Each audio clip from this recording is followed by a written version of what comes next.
Lucy Biggers, head of social media at the Free Press and former climate activist. Thank you for being here today. We're going to talk about why you joined the climate movement, why you left, and what gave you the courage to do so.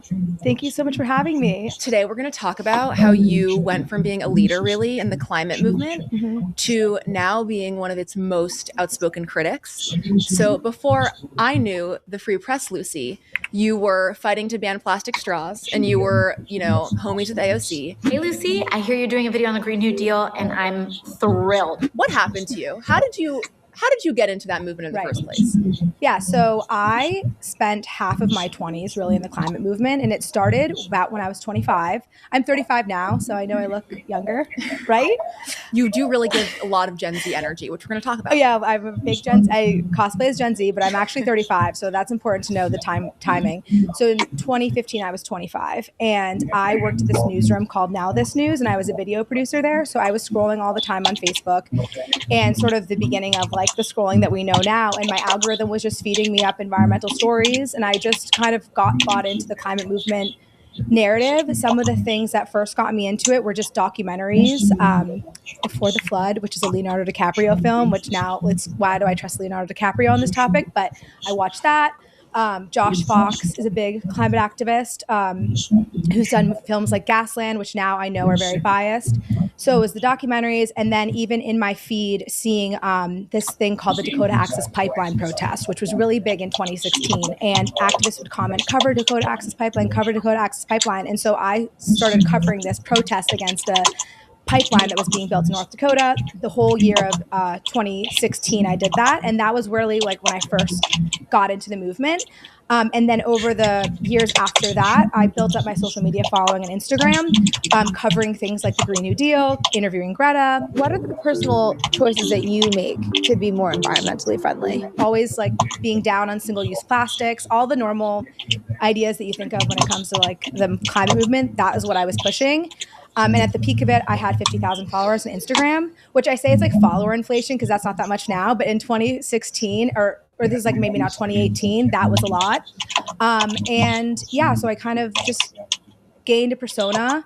I got a lot of support for that. And next thing you know, I'm just like a gung-ho climate activist pushing all these ideas. So part of being, as you know, an influencer, especially in political spaces, is that it kind of becomes your identity. Right. I wonder why you're absorbing this information, right. You're reporting on it. What kind of led you to say, you know what, I'm gonna like make this. It's all pushed in our schools. My life really, and attached my face, my reputation to kind of pushing this movement forward. Yeah. So in the 2010s, climate it's part of Marxism. Change was not a topic that was covered by the news a lot. It was a very undercovered story. And so I saw an opening where I could really be of service to these other activists who were talking and raising the alarm bells about this and cover it. And so I felt like I was on the side of justice where, the scientists are saying the world's going to end in 10 years. Why is nobody talking about this? Like, I'm going to start talking about it. And also, I will say at that time, I was very, very left wing.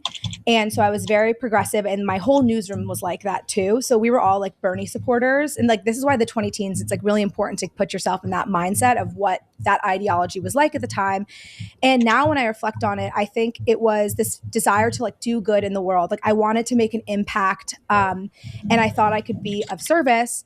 And at the same time, a lot of this ideology that we know now really well, like kind of the woke stuff and the oppressor versus oppressed mindset was coming into my newsroom. So now it was not just like, oh, I'm a Bernie supporter. And See, it's all Marxism. I want free college. It was like, oh, if you have white privilege, you need to sit down. Like if you're a cis person, you need to sit down. And so in my, Colin, you can go to either place, Rumble or here. It's on both. I post a link in case, this doesn't work, In my mid-20s, looking around the newsroom going, hey, I've got a lot of privilege. Yeah. And so when I'm seeing at the same time these Native Americans saying, there's a Dakota Access Pipeline going on our reservation and it's evil and we need help fighting it, I'm like, great, I can be a really great ally. And so psychologically, in retrospect, looking back, I think it was this desire to like atone for my privileged position that I had in the world. And the way I could atone was by propping up these narratives. Really. So it was very emotional emotional driven as well and like psychologically driven, and then black and white thinking, where it was Hey, like Colin, the I Native see you over there Americans too. in this fighting this pipeline are the good guys, and the fossil fuels and the American government and just capitalism in general are the bad guys. And so a lot of that was happening at the subconscious level. But that is, I think, what first drew me to it. And I kind of like took it on as an armor. And it gave me a lot of accolades within the group of my colleagues and in the movement, where it was like, wow, she's such a great ally. She's doing so good. Yeah. See how far that Stammer's going there and everything? One of the great challenges in this Oh, work I got is mad. knowing Hold on, enough let's about skip a subject to think you're right. I wonder, in addition to the social rewards, which we'll I'll talk skip more them as about, quick and I as I think can. is really common, what were kind of like, Stammer there, he pushes this crap. They're starting to back away from it a little bit, but not all the way. If they can get it, they will get it. It's all about extracting money from us. in that time for you, the biggest wins? Like whether there were policy changes or people you got to meet or reforms that were made in that moment, what were the things that you were like, wow, I helped make this happen and I'm so happy I did? I mean, I keep talking Yeah, about it's Dakota good Access to have Pipeline, and both. I don't know if people watching this would know what it is, but it was like the In case one or the other isn't working, well, actually, Rumble has to work for me to send it here, really. So topic of the time. I remember it. Even Yeah, it though was I right before Trump got younger. elected. Yeah, you were like 6. But it was right before Trump got elected. So like this was like the beginning of kind of the modern era that I think we think about now with the Trump derangement syndrome and everything. And so this was actually happening Obama's last year. one thing on Rumble, though, those comments come up on the screen, though. That's the only better thing about it. And I guess I keep bringing that up because that But was a huge do the win right for me, check because I marks. got that issue to have 100 million views on Facebook, the videos that I did. So like there were activist Facebook groups that were getting like 0 views, and I would put them on the Now This page and they would get 100 million views. And there was a point when like Shailene Woodley went up at an environmental rewards show and she said, go. I wish there was a way that I could get all like 17 platforms and the comments would come through to all of them, but there isn't. To Standing Rock. Don't just tweet about it. Don't just feed off of me getting arrested. Go to Standing Rock. I made that go viral. It got tens of millions of views like in a day, and like people went to Standing Rock, which was insane. I went to Standing Rock. There was a snowstorm. And now she's woke up about this bullshit, that they've been feeding us. It's on a reservation. Like I slept on the floor of a casino when I was there because like it was insane. But like we all went, and it was just like anything that we've now seen these movements many times: pro-Palestine, BLM, this sort of very emotionally driven, black and white thinking movement. And that's what the climate movement was. Yeah, Art, I am going to be talking about the Supreme Court today, a little bit later. In the 2010s, and the way that we saw it with BLM in 2020, and then like pro-Palestine since 2023. And so, yeah, that was like the example of it. And I just got swept up into it, and it became part of my identity. At the peak of this movement, I wonder if you can just tell us what like the core tenets of thinking were. Yeah. So the core tenets would be that the world's going to end in 10 years unless we basically keep fossil fuels in the ground. It's American imperialist capitalism's fault. And all of the politicians who aren't doing anything, they don't care. They're bought out by fossil fuel industry. Anyone who raises a question of questioning the narrative, they're a fossil fuel shill, or they're paid off. And so it's not just like we have to save the planet, but it's that the systems that we operate in now are inherently evil. And if we just got rid of them, we could live in a utopia where everyone would be living peacefully off of the land, and we would have harmony. And, so it's, again, like very weird. The warmth of collectivism. Yes, it's the warmth. Yeah, there's like a lot of like communist and Marxist undertones, which I think is intentional by the people who are organizing it. But I am just a useful idiot at the time and kind of just going along with it. The first couple of videos, they're good for listening. I thought I'd open them with this one. It's not my best video first, but it is important. And again, like when you get pulled into a movement like this, you start off by being like, yeah, I don't want plastic in a turtle's nose, to next thing being like, down with the West. And you're like, how did I get here? I don't know. But like I was drawn in by the emotions of it. And now 2 years later, I'm like pushing the Green New Deal with the biggest polluter with all those straws and everything is China. AOC that says like every American deserves a job and we need no more fossil fuels, and things that if they actually got enacted would be devastating. Like you referenced with Israel Palestine, like with BLM, a kind of defining feature of all of these movements is one, a sense of like nihilism, but also a lack of questioning. And people who question things are often demonized.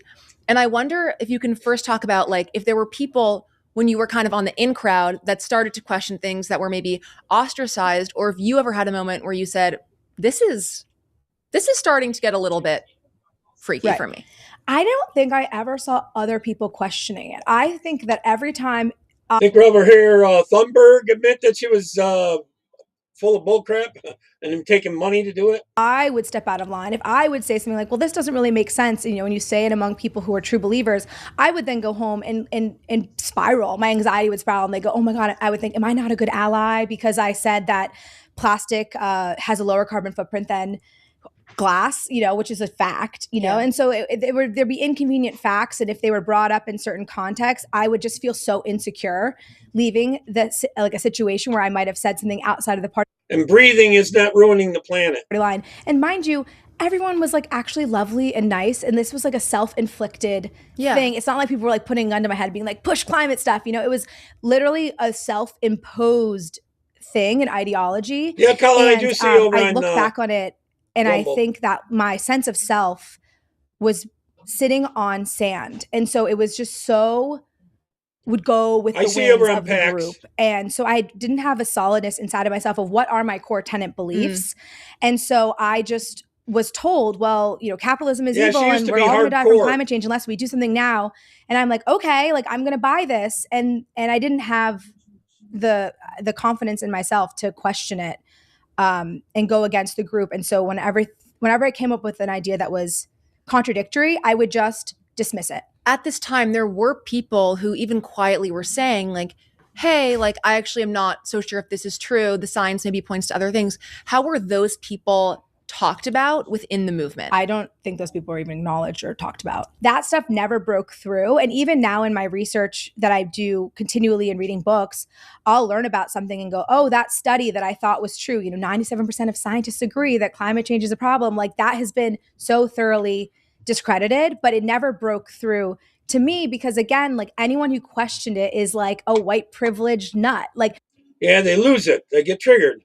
the white privilege thing is like, you can't kind of separate it. Cause again, if like there was a scientist who say their identity is like a white man, they'd be like classic white man, like trying to hold up the system. So it really wasn't, even though it's a scientific movement, Yeah. it really was completely divorced from science at all. I never looked up the science of it, which is so embarrassing. I didn't know what percentage of the atmosphere was CO2 until like 2019. And that was when and it's 0.04%, by the way, which is like not a lot, which I think is like a good thing you should know. And again, like all these people that I followed were activists, documentary films, and I would just watch that one thing and take it as fact, and then never question it until years and years later.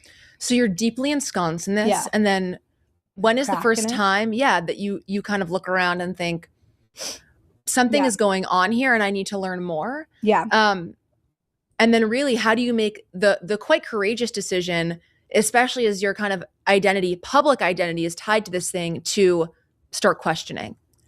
Yeah. So I think that the whole time I was part of the movement, I always had doubts. And again, because I'm saying my internal sense of self is like built on sand. So I would get really triggered or have anxiety when someone would bring something up that might make me question the foundations of these beliefs around the climate.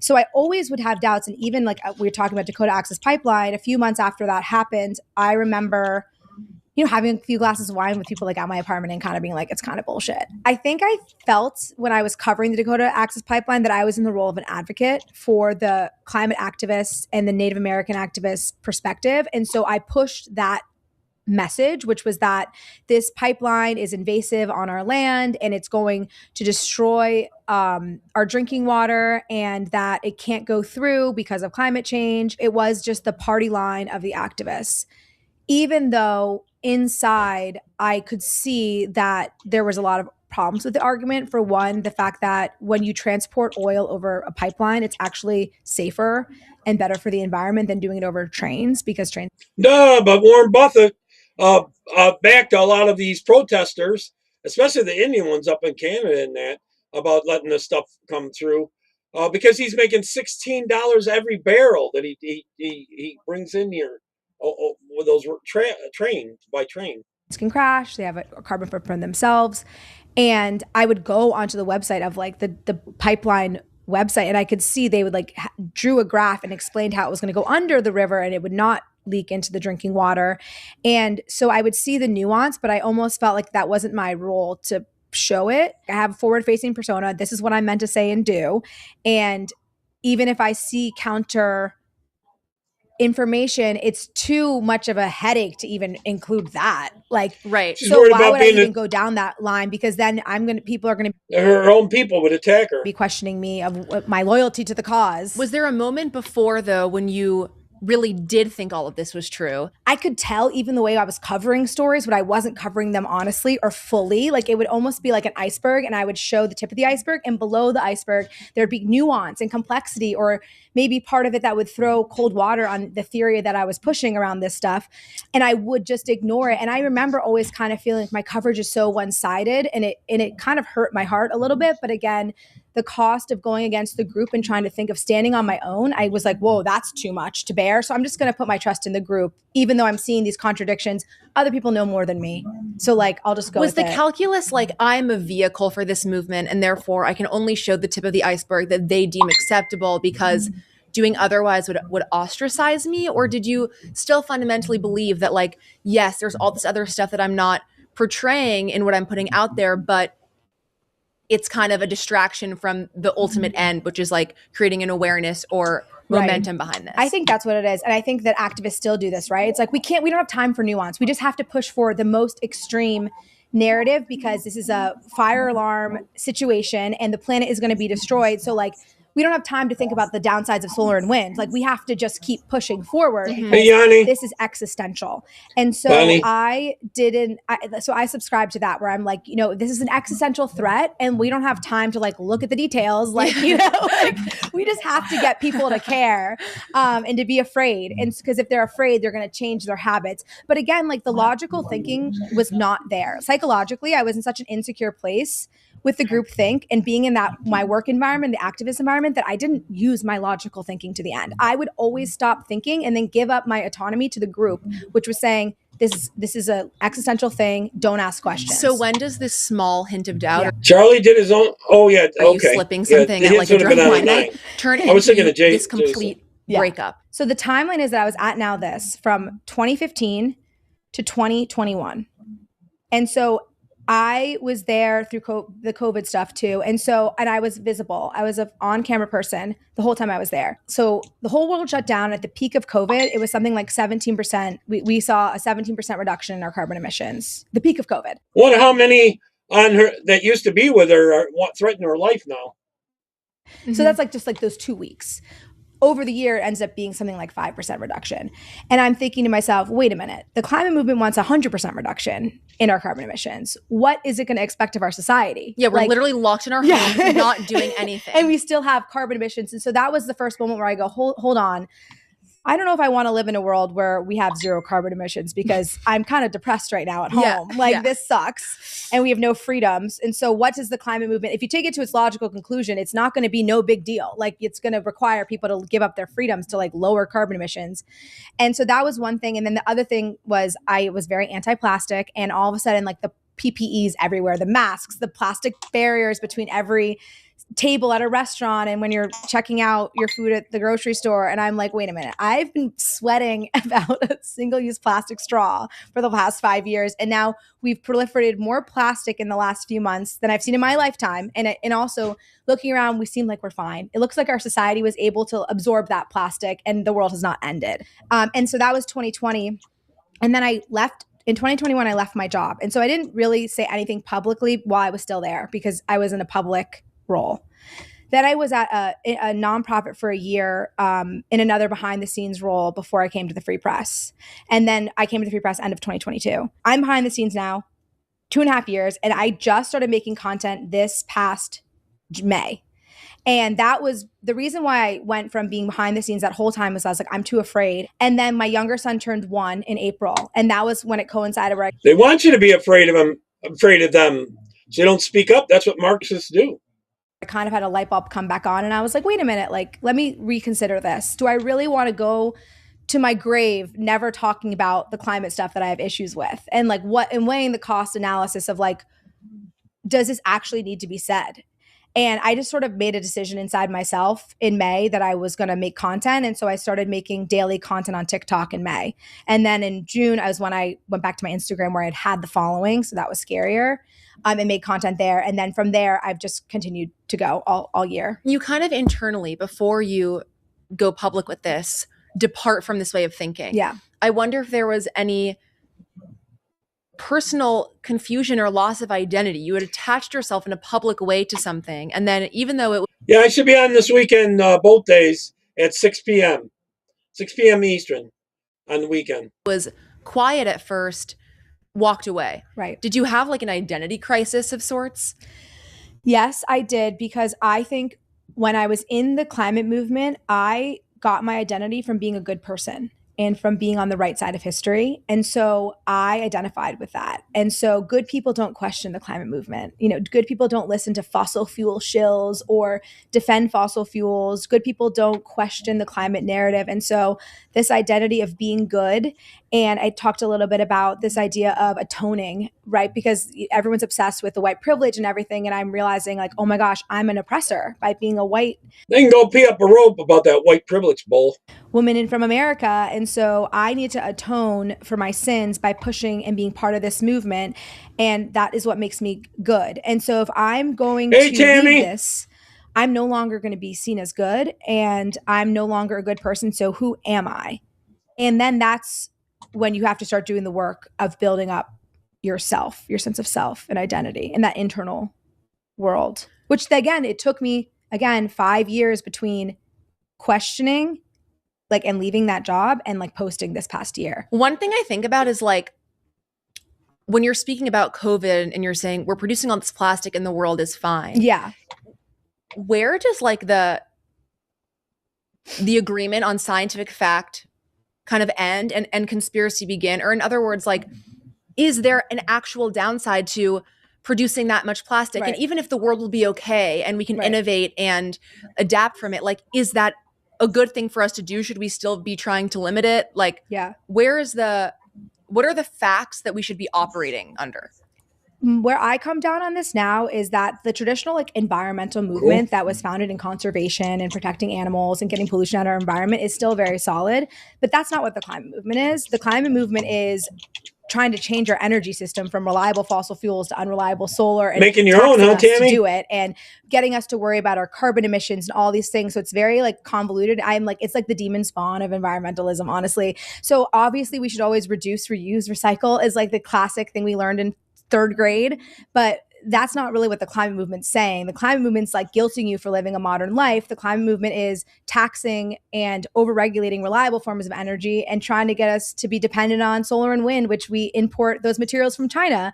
Or, you know, like the EU now has like an energy crisis because of the green movement. And so there's so many negatives about the climate movement that go beyond just conservation and don't even get me started on the mental health stuff of the young people.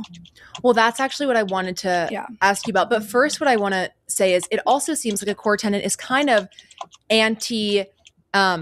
it actually goes kind of against like solutions or innovation. Like Right. I think about the people that the movement idolizes, Right. and that's maybe AOC or Greta Thunberg, but they're very much opposed to someone like Elon Musk, for instance, Right. who in the creation of EVs has made something that's affordable for people to, you know, lower their carbon footprint, whereas most people cannot afford to put solar panels on the top of their house. Right. So like, Oh, you got to generate electricity for those anyway. So that's stupid. is part of it that it's actually anti-innovation? Yeah, it's very anti-innovation, anti-human. And just like, I mean, the fact that the 14-year-old Greta became the symbol of this movement should have been a red flag for me back in 2018. Like, why are we idolizing a 14-year-old? Which shows you it's not a rational movement. It's an emotional movement. It has spiritual undertones. They're kind of putting her up as this prophet.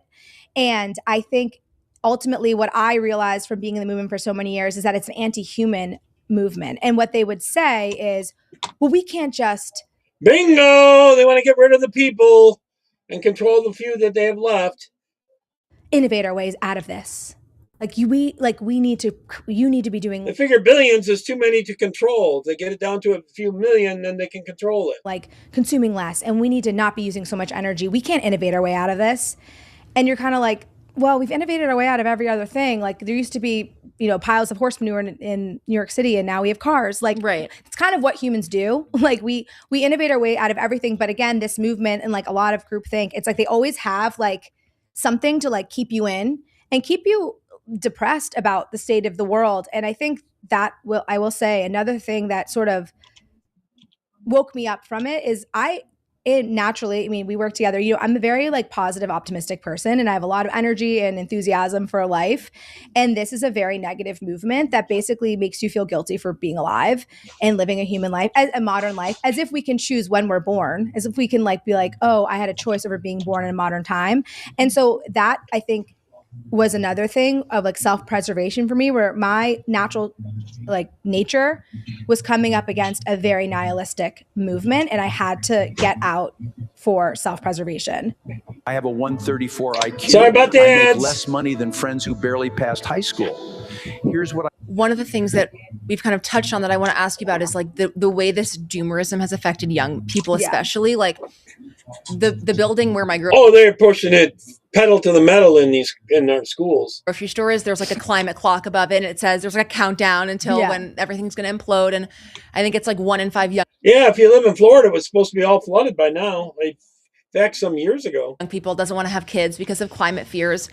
I wonder if like the Bingo again. They don't want you to have kids. nihilism is core to the movement, and how you've seen this affect young people, especially because it kind of feels like this very convenient thing where you can feel like a good person for speaking out about it, but there's not really anything that you can do because at the end of the day, Basketball game, Tammy?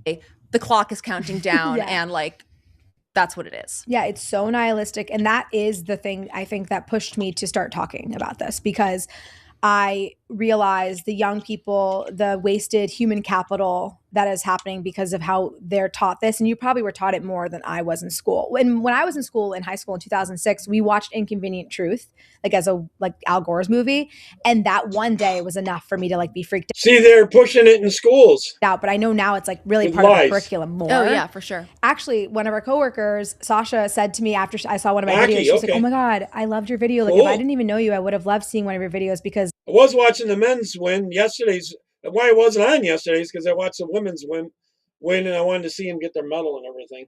even when my friends and I are having a good time, we'll then like pause and someone will go, It was a good "But game. the planet's burning." And I'm Wow. like, wow, like that, you're not even activists going anywhere. You just like have a subconsciously held belief that you do not question, that is like law, that the world is burning. Yeah, I think that's true for most. Yes, young people just people. assume that the world is burning, and that is like common knowledge among younger generations. I don't think older generations really realize that. No, it's actually really random, but I was reporting a story about why young people were getting tattoos so much. And the most common thing people said to me, these are all Gen Z people, was they were like, the world is burning. My like, I'm going away. I may as well just get the tattoo I want because like nothing lasts forever. And like, that was their answer. Yeah. And these aren't people who are, gluing their hands to a There's some on the left in the deep state that are trying to live forever. I'd like to live to 200 years at least, but I don't think it's possible. But I'm going to give it a shot. Forget this 100 stuff. highway or No. covering themselves in paint. These are just normal people. And that is the cohort that I really care about, because it's just so sad that people, when they walk through the world, they believe the world is going to end because of this, when it's so not true. So what do you think of Greta, AOC? They're still kind of on In the this world. soapbox about, maximalist climate doomerism. Yeah. Why? And what do we make of that? I actually think they've fallen off of it a bit, Mm. honestly. Like AOC doesn't talk about it as much. Like she was pushing the Green New Deal in like 2019. And Because she's getting caught in her lies. it was all about just transitioning our electricity to 100% renewable within 10 years and guaranteeing a job for every American, which is hilarious. And then Greta's Yeah, China loves it if we did that.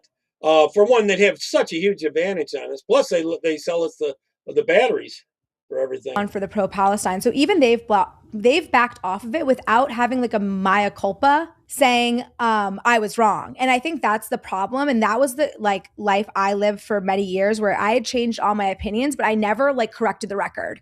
So I just kind of like faded away.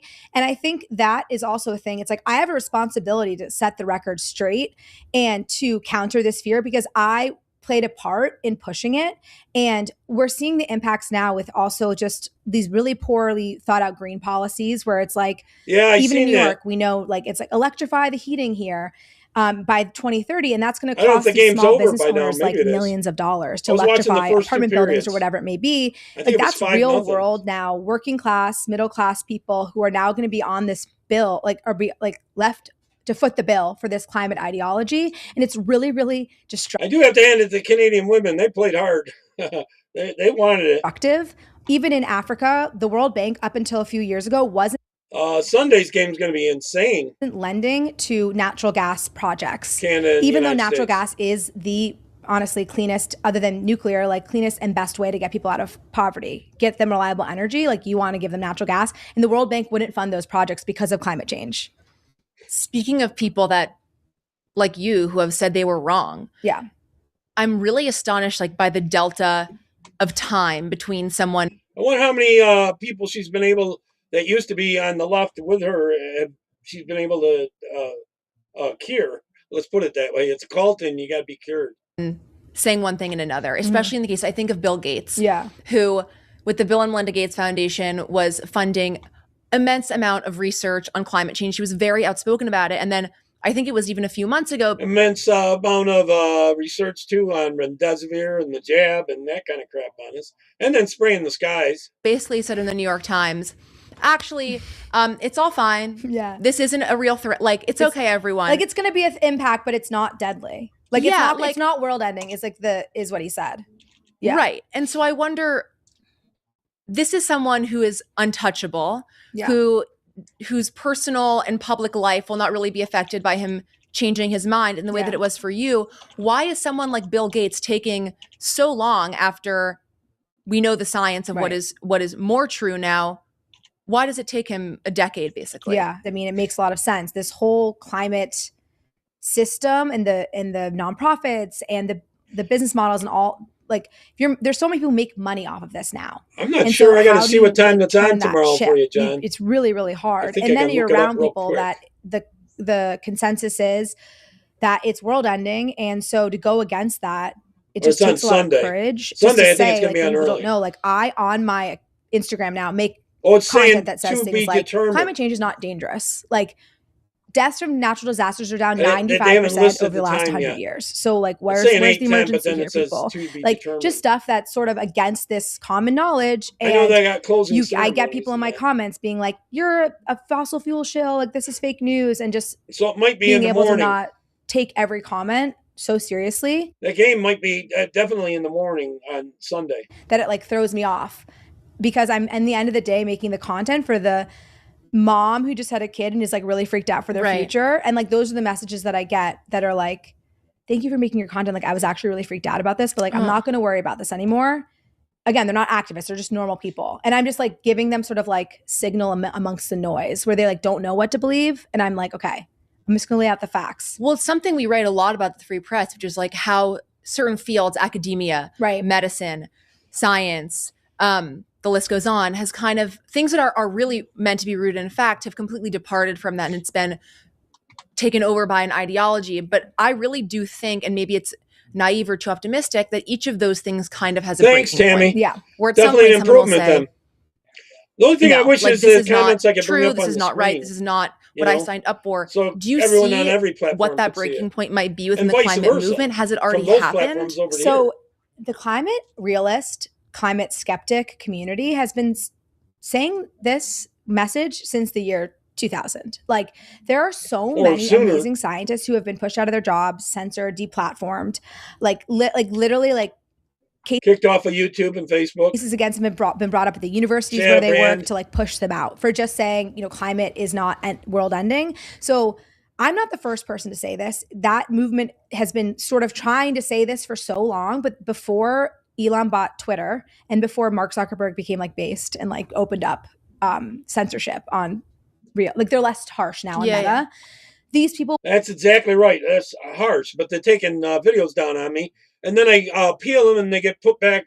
They get turned back on, but they were taken down before I did my whole video. So I'm like maybe 40 minutes into it, and it takes it down. would just be deplatformed as climate deniers. Yeah. And so those people have already existed. Like there's been scandals for 25 years. And so I think that they are kind of like, when is the breaking point? Like we've been trying to say this forever and we are getting ostracized. But the difference is now, and like why I think my voice is important in this, is that the censorship has now gone down a bit. So like my videos actually do not get censored on Instagram or Twitter, which they would have 5 years ago. Right. Instagram's real bad. I can't do anything there hardly. And also, You used to be able to let me go live at least an hour. Now it's down to 20 minutes there.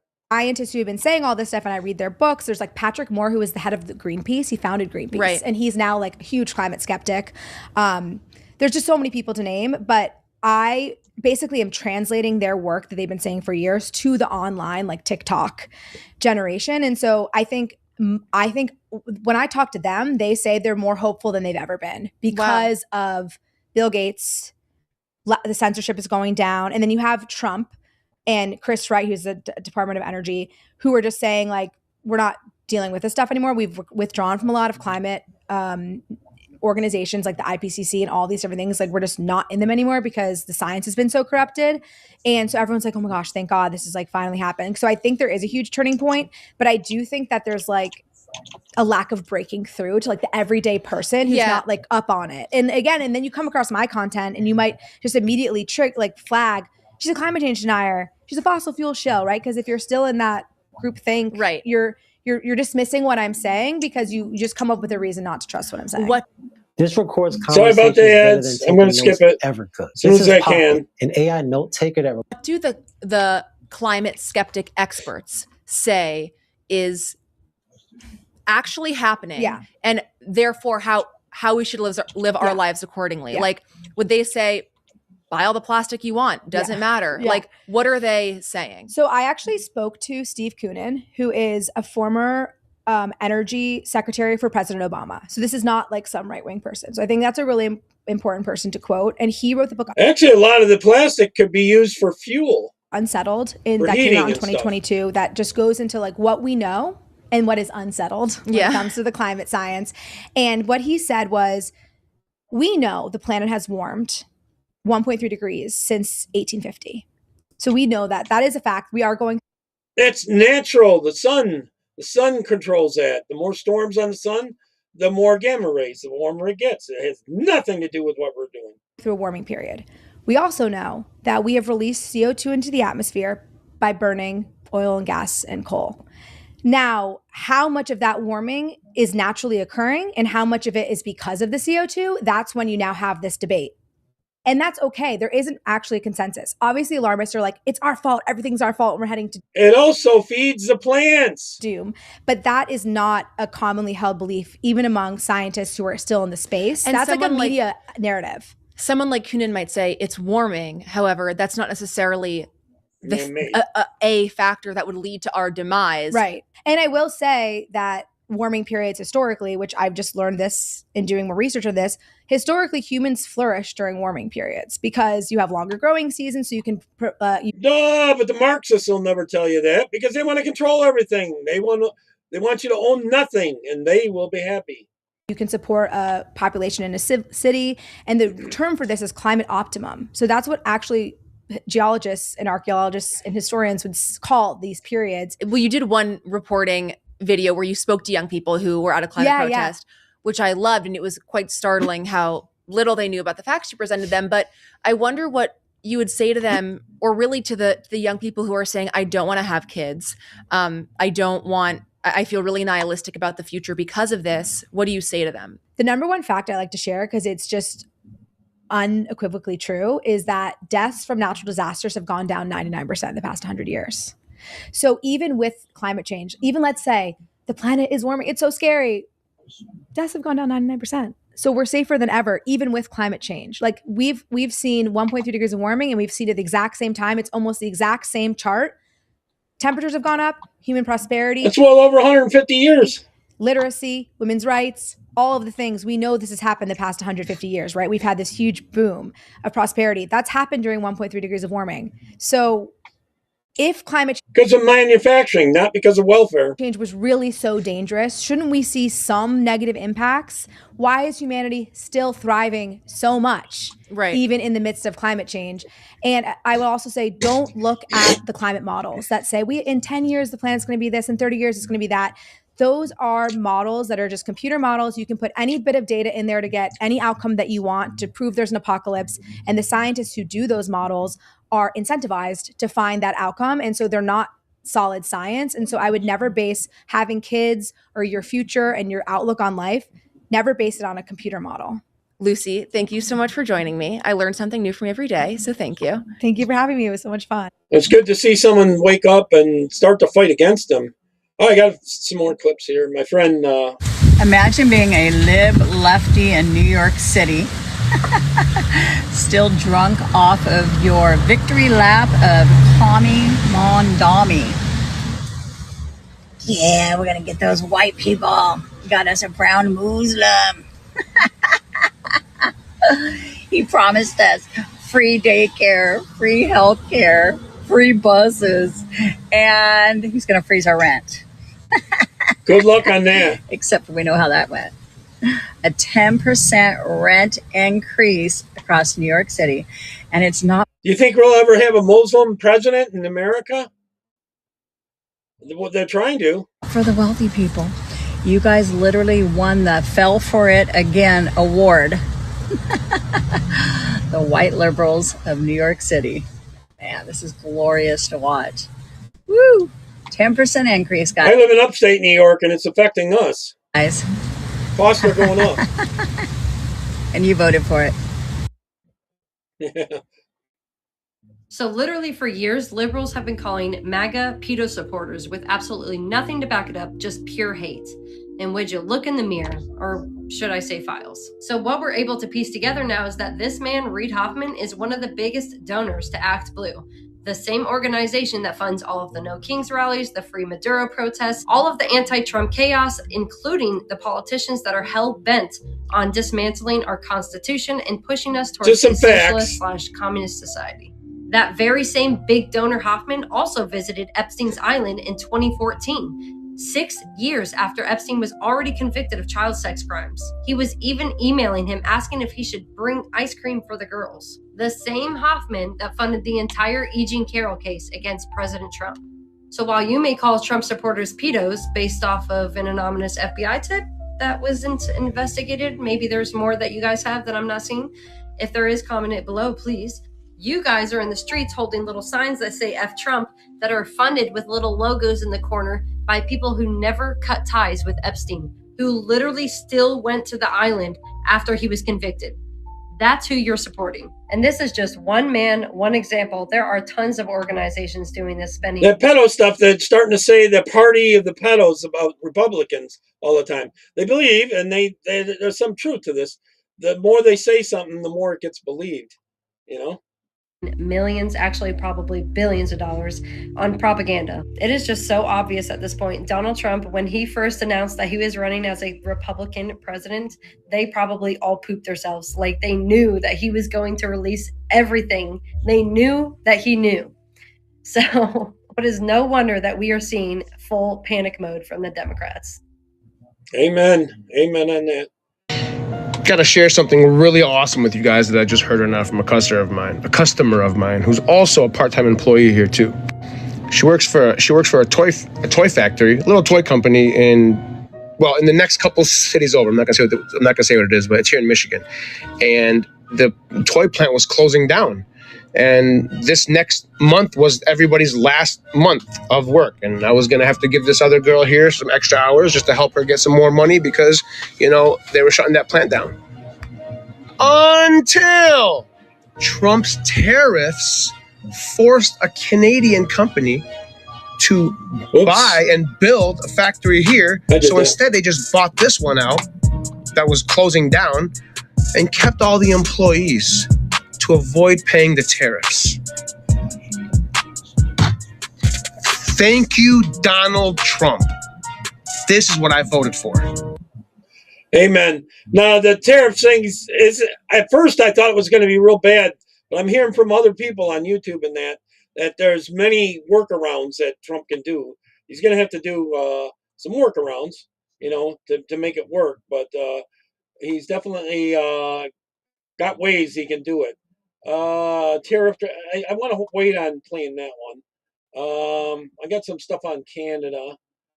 But let me play this one. Whoop, went too far. I don't want that play. Let me try refreshing that.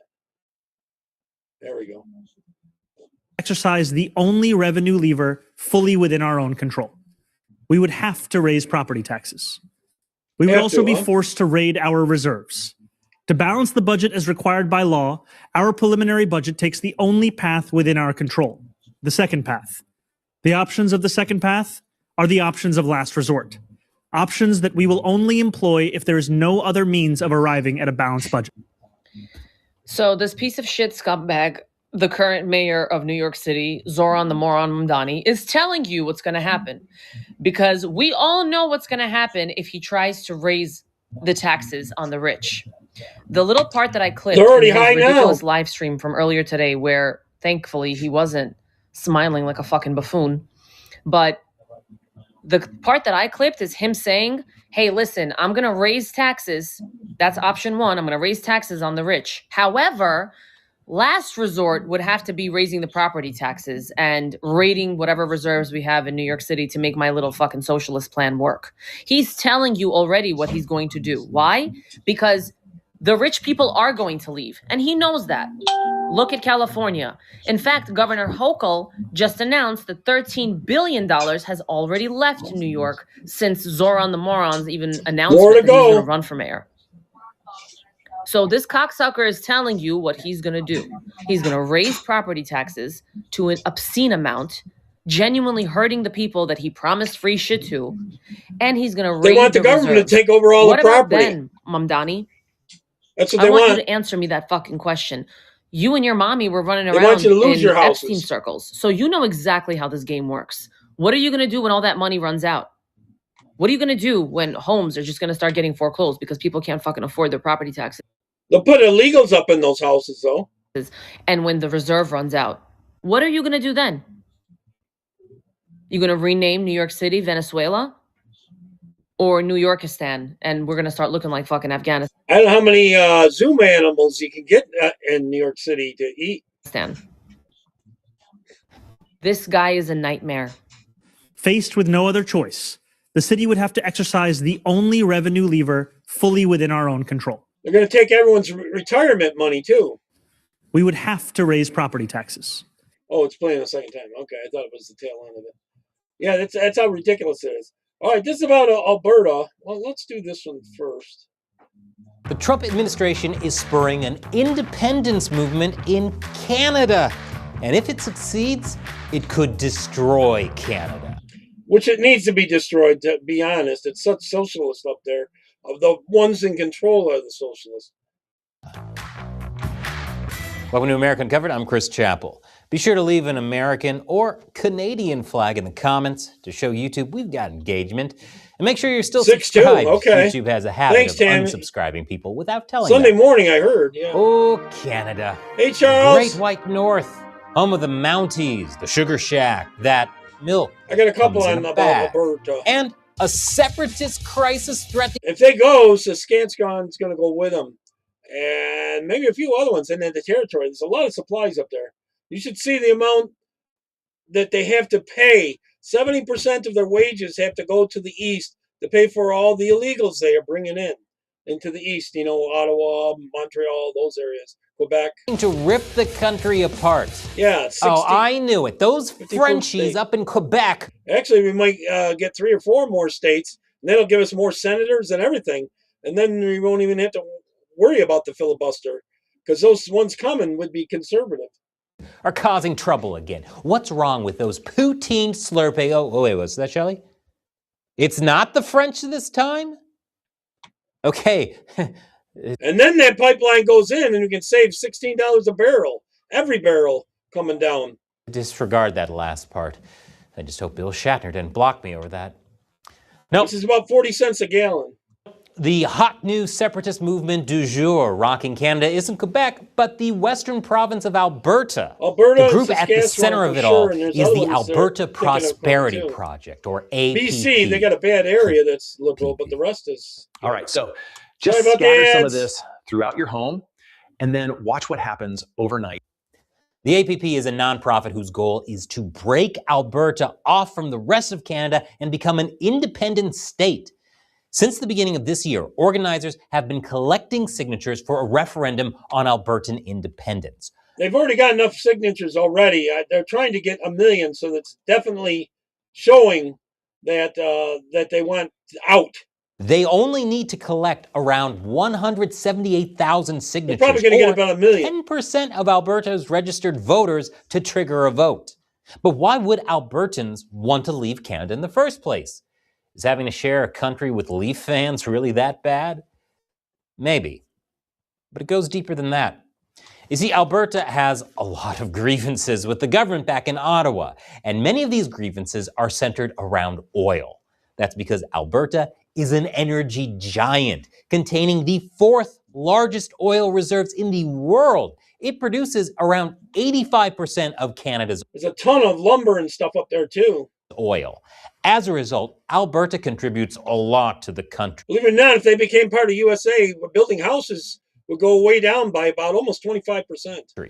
From 2007 to 2022, only a handful of provinces were net contributors, and Alberta was by far the largest. More than double the contributions by British Columbia and Ontario combined. That doesn't seem very fair. Albertans effectively are subsidizing the rest of Canada. That doesn't sit too well with a lot of people. But if that wasn't bad enough, Alberta has to contend with a whole host of environmental and other regulations coming out of Ottawa. These include higher taxes They also got a huge gun grab up there. They're trying to take all their guns. on CO2 emissions, contributions towards electric infrastructure between provinces, massive data centers, and spending tens of billions of dollars on the Pathways carbon capture Charles, I think you changed the background to black background. That's why everything would be white. project. The result is Gotta play with the Alberta's settings. oil sector becoming more expensive to operate and less competitive. And there really isn't much Alberta can do to change any of this, at least within Canadian politics. See, Alberta is the home of Canadian conservatism, but Liberal Party strongholds No, like Ontario, Quebec, and the Maritimes The colors are reversed here. Blue is kind of like red here, and these areas are actually territories up there. Anyways, and actually BC, if you actually split the state, there's like one section that's real liberal that causes the state to go kind of red. The New Democrats are really liberal, by the way. So, and this is the last election, which was way to the left, anyways. So, some of these would be more conservative, than that. So, and look at these breakdowns here. 2019 seats. You know what I mean? It's actually close in BC right there. have kept Canada's parliament liberal for some time now. The East We're is now like in New our York, 11th year of continuous Liberal Party rule in Canada. So if you can't change Canada from the inside, maybe the best option is to just leave? And if that's the case, it looks like Albertan separatists are getting some help from their neighbors down south. The Financial Times reports that leaders of the Alberta Prosperity Project traveled to Washington 3 times since April of last year to I meet agree, with Tammy. officials in the Trump administration. But might have to take BC to get the other two, though. I don't know. BC is the liberal area of it, right on the coast. In addition to moral support, they're also seeking a $500 billion line of credit from the U.S. to temporarily bankroll the province should the independence referendum pass. And oh boy, did this ruffle some feathers on the old Canadian goose. Canadian Prime Minister Mark Carney demanded that the U.S. respect Canada's sovereignty, while the Premier of British Columbia called the talks treason. It's treason then. But hey, comme toi, mon petit ami. The U.S. says there's nothing to worry about. The State Department spokesperson assured us that they meet with civil society groups all the time. This was just a routine meeting and no commitments were made. Granted, if the shoe were on the other foot and the Canadian government was hosting a Texan separatist group to discuss leaving the United States, we'd probably freak out too. It doesn't help that Treasury Secretary Scott Bessent seems to be egging on the separatists. Alberta is a natural partner for the U.S. They have great resources. Maybe we can trade our West Coast with Canada. The Albertans are very independent people. Rumors that they may have a referendum on whether they want to stay in Canada or not. People want sovereignty. They want what the U.S. has got. He seems to be implying that an independent Alberta would enjoy deeper integration with U.S. markets, less environmental regulations and more... Drill, baby, drill. Yep. What does this mean in practice? Maybe some sort of free... They got more oil, though. They got a lot of minerals that are very important ones, especially as we go more and more to AI. Association agreement with the U.S. like we have with places like the Marshall Islands or Palau. Maybe Alberta could become a U.S. territory, or maybe even a state. Geopolitical analyst Peter Zeihan floated that idea more than a decade ago. I'm not saying that this is going to happen. What I'm saying is that every economic, financial, diplomatic, energy, inflationary, and labor problem that Alberta has would be solved by this solution. It would help America, too. Hey, Mark! And it's legal. But regardless of what would happen to an independent Alberta, you have to ask, why are U.S. officials doing this? Is Albertan independence the first step in making Canada... Colin, I was thinking of playing another Jada interview I had with her. Maybe Sunday or something. I don't know. What's your thoughts on that? I got a couple on that. What's your thoughts? The 51st state, like Trump has so frequently mused? Honestly, I hope so, because if the plan is to just scoop up Alberta... It's definitely a good one I had with her. That would make for the ugliest map I've ever seen in my life. Though maybe Trump's plans for Alberta aren't that complicated. This could just be a way of putting pressure on Canada over issues that have nothing to do with the province. For instance, Canada has been getting real close to China, way too close for Trump's liking. Amidst trade disputes with the US, Canada has turned to China for its electric vehicles, despite the obvious risks. Okay, Colin, 6 o'clock Eastern time, Sunday. I'll do that one. China, meanwhile, has dropped visa requirements. I'll put a few other clips with it because it's like a little over an hour long, and I'll put a few other ones with it. For Canadian tourists and businessmen, hoping to draw the country even further into the... Oh, I know. I got another one from her that she did that was, she labeled it, it's okay to be white. That would be a good one to put with it. It's about a 40 minute. Their sphere. And then you have Prime Minister Carney's whole Chinese-Canadian New World Order thing. I believe the progress Alberta, that we have made in the partnership. Actually, Saskatchewan, too. Sets us up well. Actually, that would really hurt Canada because most of the oil comes from Alberta and Saskatchewan. 16% of it comes from Saskatchewan. I think it's almost 60% of their oil comes from... So 76% of their oil would be gone if we get those two provinces. Now, they've been taxing them 70% on top of their already normal taxes. It's called equalization penalties or something from Alberta. 70% of their money goes there, plus their normal taxes, you know? For the new... And they're going to grab their guns. World order. Yeah, that's the kind of stuff the U.S. really doesn't like to hear. Yeah, New World Order. So it sounds like the U.S. is saying, you want to be friends with China? Fine. We'll just keep this independent movement in our back pocket, just in case. Whether Alberta stays independent or becomes part of the U.S. doesn't really matter. Hey, if Marianne, the U.S. started to really put its weight behind an independence movement, like it did in Bosnia, Kosovo, or South Sudan and elsewhere, and that movement succeeded, that would trigger the biggest constitutional and... There's a lot of steps that got to happen, so I don't think it'll end. It'll happen before Trump's done, but it'll probably be close near the end of it. Economic crisis in modern Canadian history. First they have to leave. Canada would instantly lose control over the vast majority of its oil production. And then we have to get it through Congress. Congress. Next tax contributor, gone. And without That's why we cheap have to win energy and midterms. transfer payments to send to the rest of the provinces, more separatist movements would spring to life. I'm Here looking you at go. you, Quebec. Now, to be clear, this whole referendum thing is by no means a sure thing. Albertan separatists haven't even collected all the signatures needed to trigger the referendum. Oh, they've already got enough signatures. I've been watching the Fringe up in Canada. They've got enough signatures already, but they don't want to give out the number. They're shooting for 1 million so they can say, hey, wow, almost 70% of the people signed this. Let alone win it. But support for it is hovering around the same levels as calls for Quebec's independence. And the last time Quebec had a vote, they gave Ottawa one hell of a scare. What do you think? Is Alberta Came within 1% a back good then. idea? I think this is going Should to be the U.S. higher. support it? Leave your comments below. I do That read was as some many years as I ago. can. And if you want to support America Uncovered, subscribe to my website, And AmericaUncovered.com. Quebec wanted to leave because of the French-English speaking crap, you know? So, I don't know. See what everyone thinks. I got another one here about Quebec here. Let's see. Right here. This is important about all the resources they have up there. Is the only reason Canada works. That's not an opinion. That's math. 84% of Canada's oil comes from Alberta. 20% of the entire 84%. Canadian I had the economy. number wrong. $32 billion a year flowing to Ottawa. Now imagine that stops. Imagine Alberta votes yes. 52% choose independence. The referendum passes. The separation begins. It'd be higher than 52%. What happens to Canada the next morning? The Canadian dollar collapses before the results are even certified.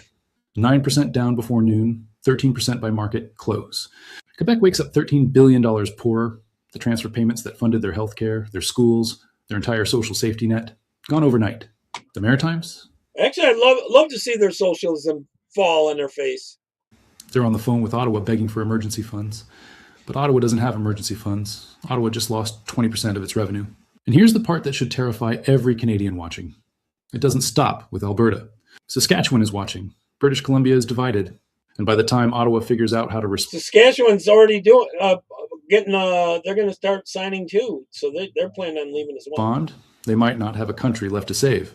This is not speculation. The petition is live right now. Signatures are being collected across Alberta. The deadline is May 2nd. The referendum is October. Let me show you exactly what Canada looks like without Alberta and why what's left might not survive the decade. Day 1. The market's open. Currency traders don't wait for speeches. They don't wait for official statements. They see the referendum results and they do math. Alberta gone means 20% of GDP gone.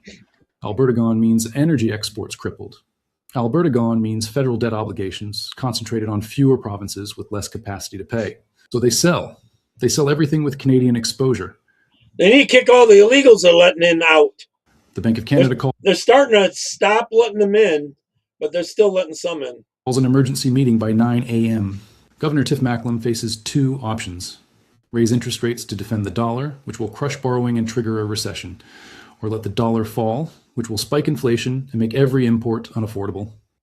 I see too many Sorry about the portfolios in ads. today's market I'll skip sitting it. dormant. Not because the market isn't moving, but He raises rates. It's the wrong choice, but there are no right choices anymore. By Friday, the Canadian dollar settles around 61 cents against the US dollar. That's a 20% decline from pre-referendum levels. Well, you'll be able to go buy a lot of good stuff for $1 there. Everything Canadians import now costs 20% more. Gas, food, electronics, medicine, 20% more expensive overnight. But here's what I need you to understand. The currency crash isn't the crisis. It's just the warning shot. The real crisis hits 48 hours later when the accountants finish their calculations. Let me show you a number the federal government has been hiding for decades. A number that explains why Ottawa will do anything, to keep Alberta from leaving. Every year, the Canadian government collects taxes from all provinces and redistributes them through a system called equalization. Provinces that generate more than they need That whole equalization bullshit is what's really pissing them off. More than anything. send money to Ottawa. Provinces that can't cover their own expenses receive money from Ottawa. In theory, this balances the federation.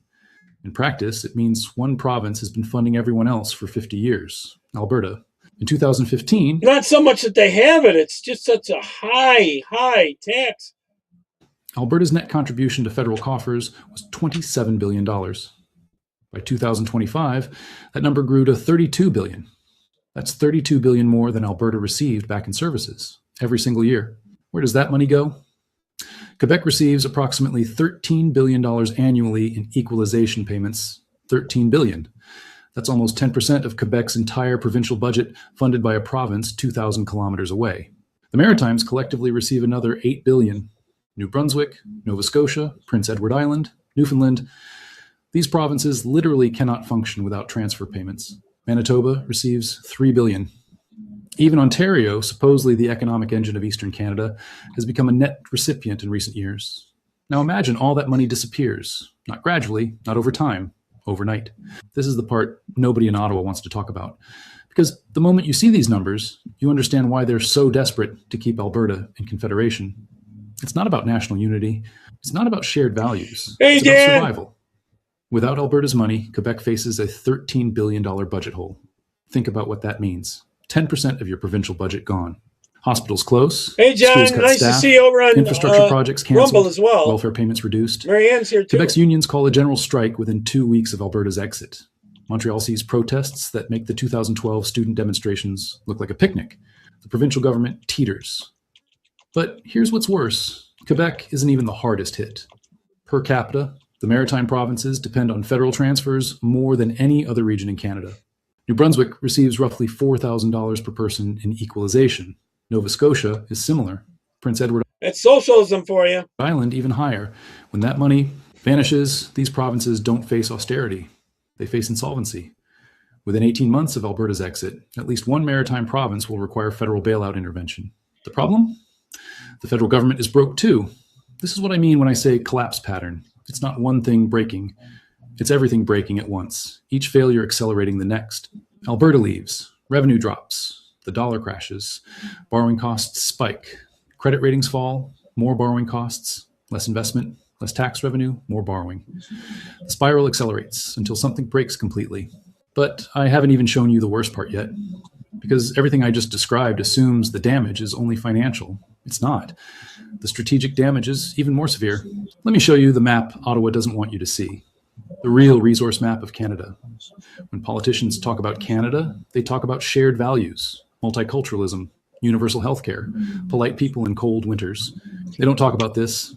84% of Kind of be nice to connect Alaska to the rest of America. Canada's oil production comes from Alberta. Another 12% comes from Saskatchewan.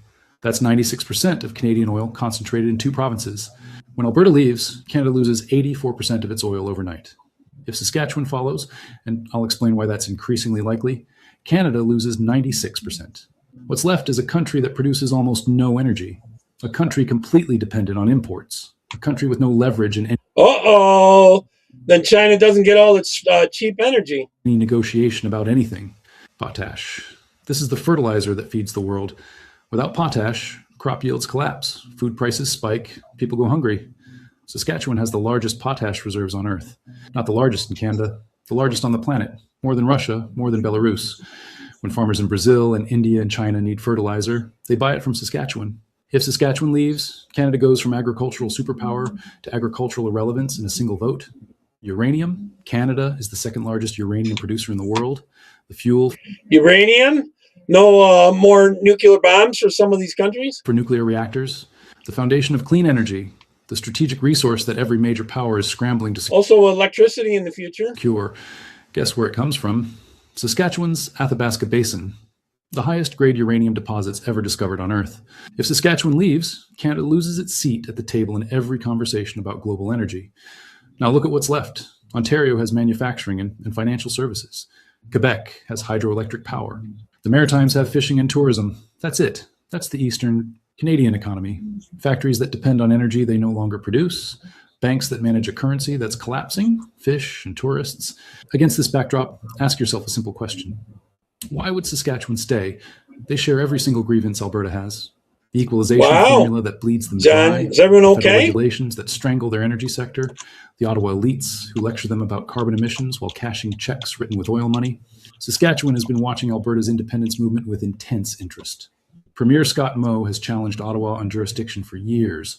He's asserted provincial control over natural resources. He's fought the carbon tax all the way to the Supreme Court. And now Alberta just proved that leaving is possible. The petition process works. The legal framework No, their Supreme Court's very liberal. exists. The public anger is real. All Saskatchewan needs is a spark.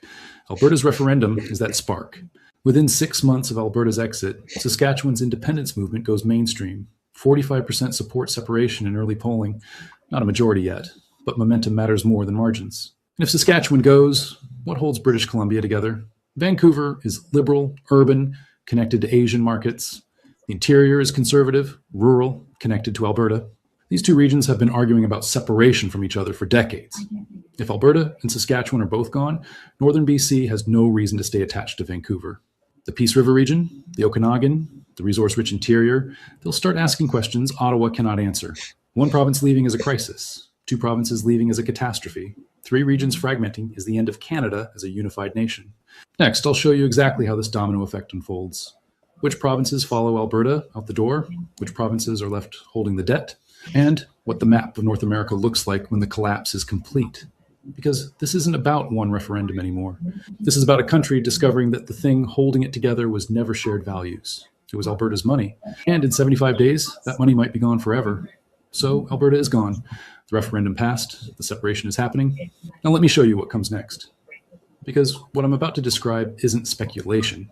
It's the logical outcome of forces already in motion. And they can start saving 70% of their paycheck. It ends with a map of North America that looks nothing like the one you learned in school.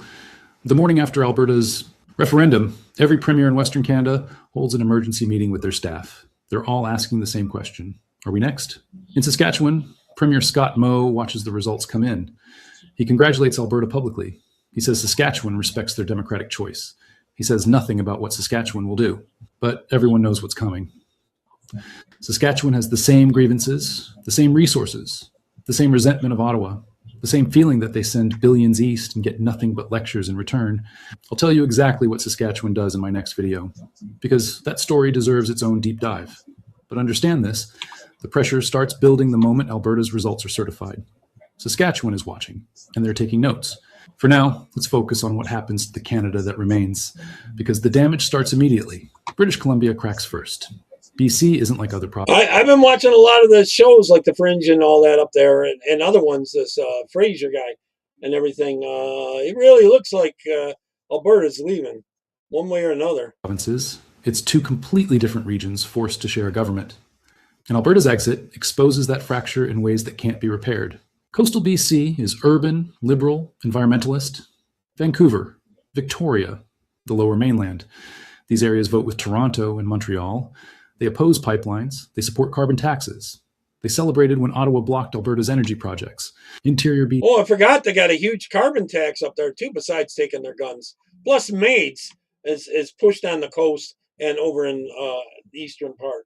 Maids is where they kill government-assisted suicide. BC is rural, conservative, resource-dependent. The Peace River region, the Okanagan, the Kootenays, Prince George, Fort St. John. These communities have more in common with Calgary than with Vancouver. They wanted those pipelines. They needed those energy jobs. For decades, the coast outvoted the interior. Vancouver's population dominated provincial politics. The interior grumbled, but accepted it. I can't fathom the idea that I'm unintentionally bleaching my vagine, bleaching my bum. Not anymore. Within weeks of Alberta's exit, a movement emerges in northern BC. They call themselves Free BC. Their proposal is simple. Split British Columbia in 2. Let the coast keep Vancouver and Victoria. Let the interior form their own province or join Alberta. The movement gains traction faster than anyone expected. I'd go for that. Because here's what coastal politicians never understood. Interior BC has the resources, the natural gas fields, the timber, the minerals, the hydroelectric potential, the agricultural land. The coast has condos and tech startups and yoga studios. If the interior separates, coastal BC becomes a narrow strip of expensive tons real of estate, lumber, no energy, no resources. It would cut our lumber no economic cost by engine. 25%. They'd be completely dependent on imports from regions that resent them. By 2028, Free BC collects enough signatures to force a provincial referendum on splitting British Columbia. The vote is close. 52% choose to remain unified, but 48% voted to tear the province apart. That's not a victory for Ottawa. That's a warning. Nearly half of British Columbia wants out, and that number grows every single year. Now let's talk about what happens in the East. The immediate crisis is financial. Within 72 hours of Alberta's exit, the federal government faces a fiscal emergency unlike anything in Canadian history. The math is brutal. Canada's federal debt I'd love to see socialism lose up there really bad. Stands at approximately $1.2 trillion. When Alberta leaves, that debt doesn't leave with them. The remaining provinces inherit the full obligation, but they inherit it with 20% less economic capacity, 20% less tax. Part of the reason is I'll show you a video after this one that it'll tell you why they need to get these socialist, Marxist commies out. Revenue, 20% less ability to service what they owe. The debt to GDP ratio explodes overnight. Before Alberta's exit, it was around 100%. After, it spikes to 125%, and it keeps climbing. Credit rating agencies act within weeks. Canada drops from AAA to AA, then from AA to A. Each downgrade increases borrowing costs. Each increase in borrowing costs expands the deficit. Each expanded deficit triggers another downgrade. This is the death spiral. Once it starts, it's almost impossible to stop. Within 3 years, Canada's credit rating falls to BBB. That's one step above junk. The interest payments on federal debt consume an ever larger share of the budget. There's no money for healthcare improvements, no money for infrastructure, no money for the transfer payments that kept the Maritimes no money for transing their kids? Functioning. And that brings us to Quebec. The Parti Québécois has been waiting for this moment for 50 years. 2 independence referendums failed, 1980, 1995. Both times, Quebecers decided the economic risks were too high. Better to stay in a stable, prosperous Canada than gamble on going alone. But this Canada isn't stable anymore. This Canada isn't prosperous. This Canada is bleeding money, bleeding credibility, bleeding provinces. The economic argument for staying just disappeared. In 2029, the Parti Québécois wins the provincial election on a sovereignty platform. Premier Paul Saint-Pierre Plamondon announces a 3rd independence referendum. The campaign is different this time. The Federalists can't promise stability because there is no stability. They can't promise prosperity because the economy is contracting. They can't promise Canada will protect Quebec's interests because Canada can barely protect itself. On referendum night, Quebec votes 56% for independence. Now look at what's left. Ontario, population 14 million, the largest remaining province. But Ontario's economy depends on manufacturing and financial services, both in terminal decline. The auto plants are relocating, not because of politics, because of math. American states offer cheaper energy, lower taxes, and direct access to the world's largest consumer market.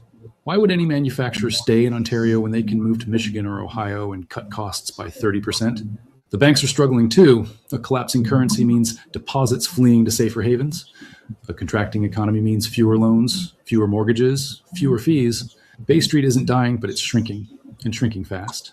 The Maritimes face something worse than decline. What are they going to do with all the illegals they moved in there? How are they going to pay for them? They face irrelevance. New Brunswick, Nova Scotia, Prince Edward Island, Newfoundland, combined population of 2.5 million. Economies based on fishing, tourism, and federal transfers. The transfers are gone. Ottawa doesn't have money to transfer. The tourists are going elsewhere. Why visit a depressed region of a collapsing country when you can visit Maine or Florida? The fishing industry alone cannot support 4 provinces. Within 5 years of Alberta's exit, the Maritime provinces face a choice. Dramatic consolidation, merging into 1 or 2 provinces to cut administrative costs, or economic collapse and depopulation as young people flee to wherever the jobs are. Manitoba is caught in the middle, geographically between a vanished west and a struggling east. Premier Rob Canoe watches Manitoba was kind of conservative If Saskatchewan follows Alberta, Manitoba becomes an orphan, cut off from Western markets, too small to matter in the East, dependent on American goodwill for any trade access at all. And here's the final piece of this puzzle. The United States isn't watching this collapse with concern. They're watching it with interest. As Alberta negotiates its independence, they need trading partners. They need financial systems. They need security guarantees. And there's only one country positioned to provide all 3. Alberta's separation deal includes preferential trade access. Oh, it's only on this app, huh? Their oil flows south without tariffs. There's the settings in goods this move app. freely across the border. Check In your exchange, settings. Alberta aligns its regulations with American standards and opens its resource sector to American Set when investment. I'm on It's Twitter, not black and annexation, white. it's integration. Opposite. Alberta remains technically independent, but economically they become an extension of the American system. Quebec negotiates a similar arrangement. They position themselves as a bridge between America and Europe. Sovereign in name, aligned in practice, the provinces left in Canada, Ontario, the Maritimes, Manitoba, find themselves isolated. Their largest trading partner is the United States. Their former fellow provinces now have better American access than they do. Within a decade, what remains of Canada faces an impossible choice. Continue as an independent nation with a shrinking economy and crushing debts, or negotiate their own integration Settings with the in the American app, system, surrendering it's, sovereignty piece by piece in exchange for survival. This is what collapse looks like. Not a single dramatic moment, a cascade, Let's see if I each can fracture put this weakening up the so you can structure, see it. each weakness enabling the next fracture, until something that seemed permanent See, I got reveals mine itself on as black temporary. mode, dark mode. Canada wasn't held together by shared There's values. a dark mode It wasn't setting. held together by the Constitution or bilingualism or peacekeeping mythology. It was held together by money, Alberta's money. And now that money's gone. 75 days. That's how long until the petition deadline, May 2nd, 2026. If the Alberta Prosperity Project collects 177,000 signatures, the referendum happens in October. And if that referendum They've already got the signatures. They're trying to go for 1 million, so it will give them momentum. Is what the 1 million might be pretty tough because I think they got like 1.7 million in that province. passes, everything I just described becomes inevitable. Hey, But there's one piece of this story I haven't told you yet.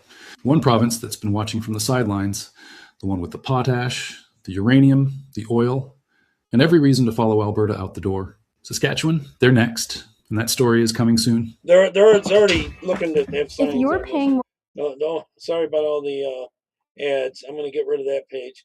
I'm going to go over and play the other one right now about the. Let me do this one about Canada. Up in Canada, if you don't affirm and call someone by the other name, like say Joe wants to be called Josine or something like that, this guy is being fined $750,000 for not saying that. Not Hey there, affirming Dallas their. Brody here. Wanted to let you know about another insane situation that's developed in BC. Barry Neufeld, who's a former trustee of the Chilliwack School Board, was found guilty today of not believing in transgenderism, and he has been fined, get ready, $750,000 for saying that he doesn't That's coming believe to that there are America. more than two genders. Can you believe this? The tribunal found that he was guilty of existential denialism, and that's what it came down to. So this poor guy, $750,000. These human rights tribunals are out of control. They're kangaroo courts. They don't meet any of the traditional burdens of proof. It's outrageous that this is happening. If I were premier, these tribunals will be shut down immediately. What's everyone's thoughts on that one? Unreal, I think, All right, here's Bill O'Reilly on this. Watch this. Now, here's a story that is just amazing that nobody will tell you about. And if you people live in California, don't pay attention to this, you're out of your minds. So there is a proposed bill, came up January 6th, last Thursday. The bill came into Sacramento, the capital of California. Remember, there are 39 million Americans, citizens in California, another, 5 or 6 million illegal aliens. So it's by far the most populated state. So the bill is called CalCare. And it says that the state of California will take over the entire healthcare system for every Californian, all 45 million people. Okay?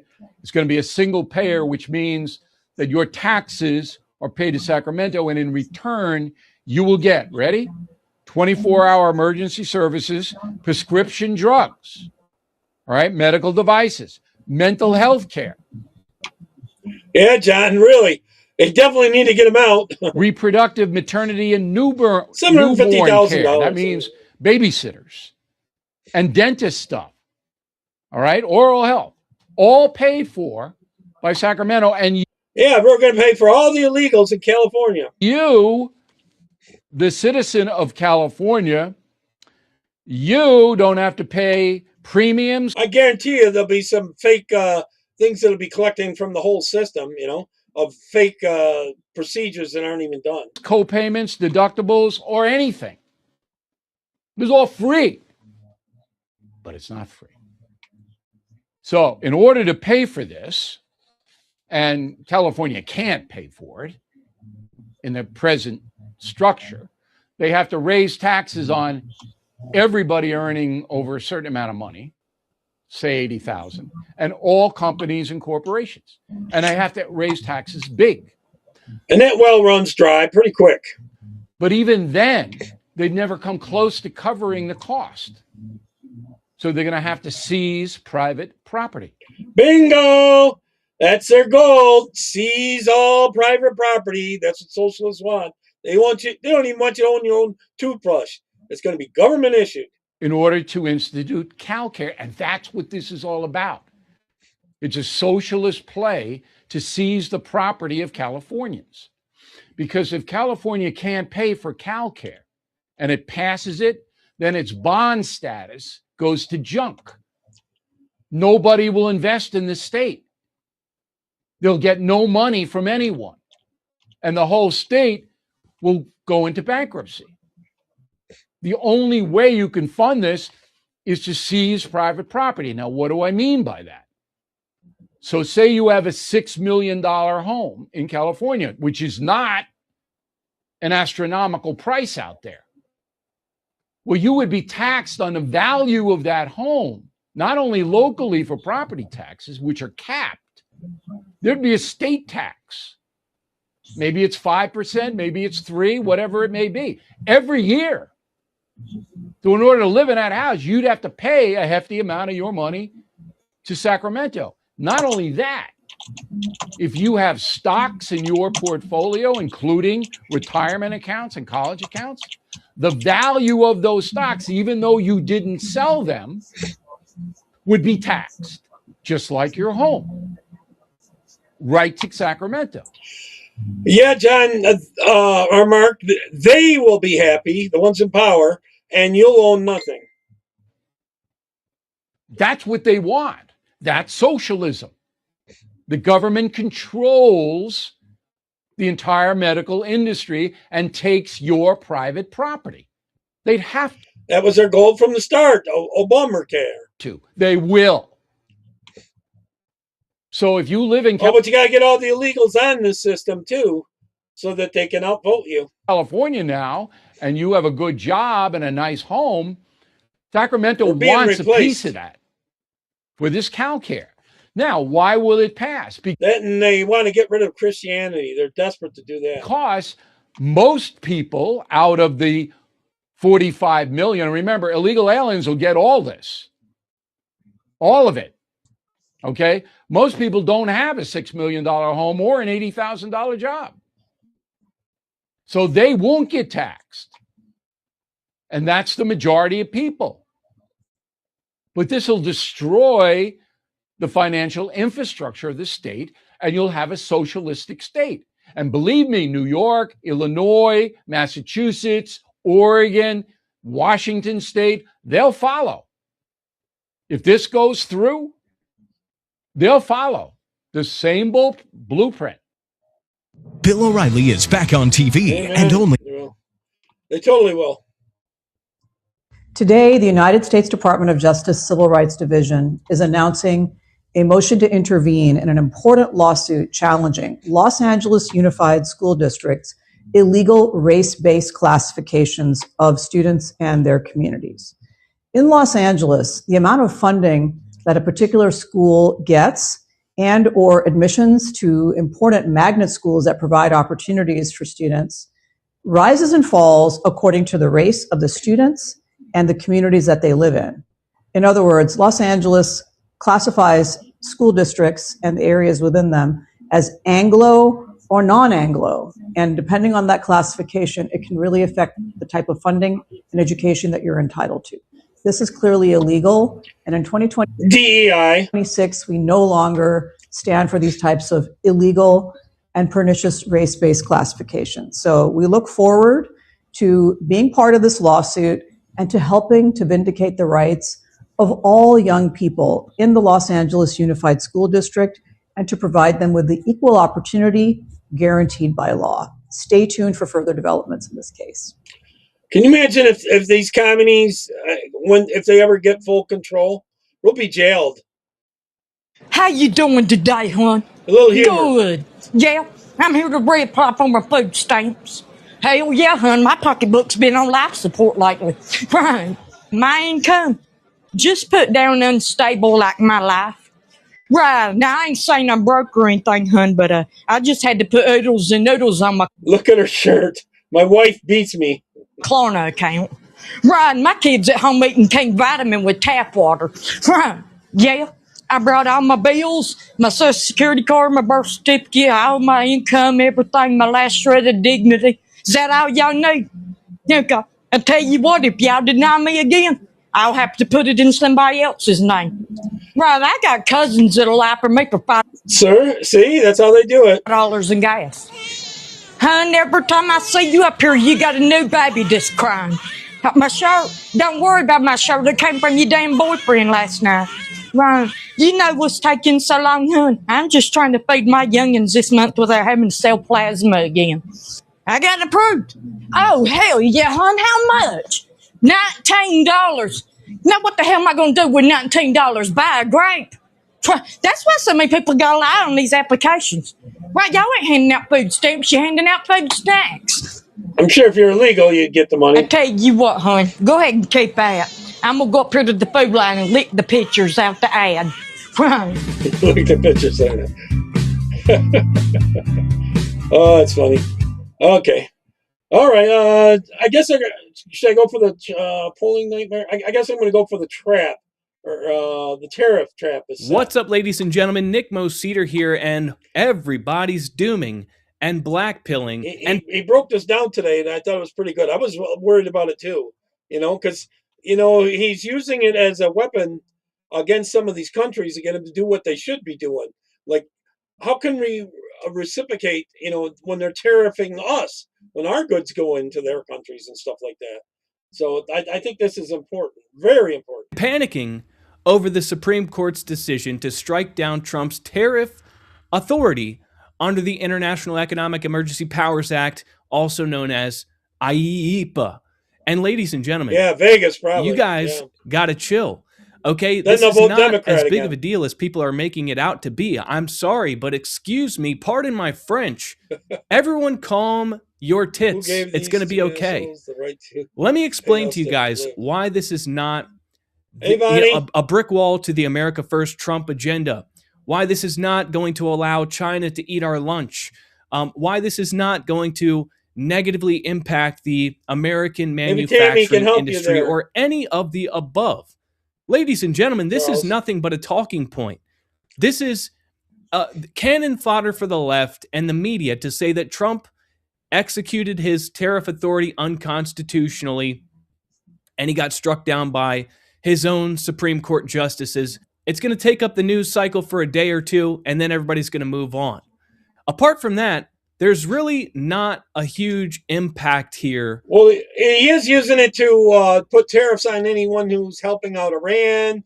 The same thing with Venezuela when he was doing that. Now with Cuba and stuff like that. And so it really does. He's using it as a tool, and it is working. And I'll explain why in just a second. So I'm going to break down why this is not anything to blackpill over, and I'm also going to give you guys the dissenting opinion of Justice Clarence Thomas, who gives a succinct and very powerful and fiery dissenting opinion, which I guess he's got other tools he can use to achieve the same thing. You're right, Dan. Perfectly explains why Trump was well within his statutory authority and constitutional authority to do what he was doing under the Emergency Powers Act. And I think that's really powerful, so we're going to read that. But ladies and gentlemen, let's first make sure we cover our bases here. So it was a 6-3 decision. We had Chief Justice Roberts, Amy Coney Barrett, and Neil Gorsuch siding with 3 liberal justices. Now, of course, Amy Coney Barrett and Justice Roberts did. No surprise there. But Neil Gorsuch, what the F, dude? Come on. Are you really going to be a cuck? Come on, Gorsuch. I like you sometimes. You're supposed to be one of the good ones. But ladies and gentlemen, Justices Alito, Clarence Thomas, and Brett Kavanaugh sided with... Could also have Congress pass some bills and vote on them and give them the right to do this. With President Trump. Roberts wrote the majority opinion, who said, to begin, IEEPA authorizes the president to investigate, block during the pendency of an investigation, regulate, direct, and compel, nullify, void, prevent, and or prohibit importation or exportation. Gosh, okay, that's so boring to read. I'm going to skip ahead. So, what actual material impact does this have? So, the court halts Trump's 30% tariffs on China his 25% tariffs on some goods imported from Mexico and Canada, and the 10% universal tariffs on most goods coming into the United States. It does not affect the 25% tariffs on autos, auto parts, steel, or aluminum, which were subject to Section 232 of the Trade Expansion Act. Okay, so biggest thing the Democrats wanted to stop is the tariffs on China. That's what they were after more than anything. American steel manufacturing and aluminum, perfectly intact. This really only affects the international tariffs on China, Mexico, Canada, and the 10% universal tariffs coming into the United States from pretty much every country in the world. Now, first and foremost, let's point out the obvious. Trump has other powers. Trump has other powers. End of story. He can just pivot to another one. He can still leverage these tariffs on these countries in exactly the same way using another power. That has been proven and clarified time and time again, and has also been reiterated by some of the justices in their dissenting opinions. So, are we going to continue to tariff these countries? Yes. Are any of Trump's trade deals that he was able to negotiate with the leverage of tariffs going to fall apart? No, because he's still going to continue the tariffs on the country. So, the trade deals, the $18 trillion that Trump alleges that he has been able to leverage through the power of tariffs and investments, et cetera, that's all going to stay intact because there's still the threat of the leverage of tariffs. So why would they back off of any of the deals? The only real question is whether or not Trump is going to have to refund the money collected while those tariffs were in place. And that answer is also no. So the Supreme Court ruling only... My neighbor reported me for unsafe snow removal. Sorry about that. After watching this clear his driveway through my fence. We made a batch of handheld impacts the parties in the lawsuit, the Leering Center. Yeah, you turned off dark mode. Learning resources and VOS selections. For everyone else, U.S. Customs and Border Protection is not required to proactively mail out checks.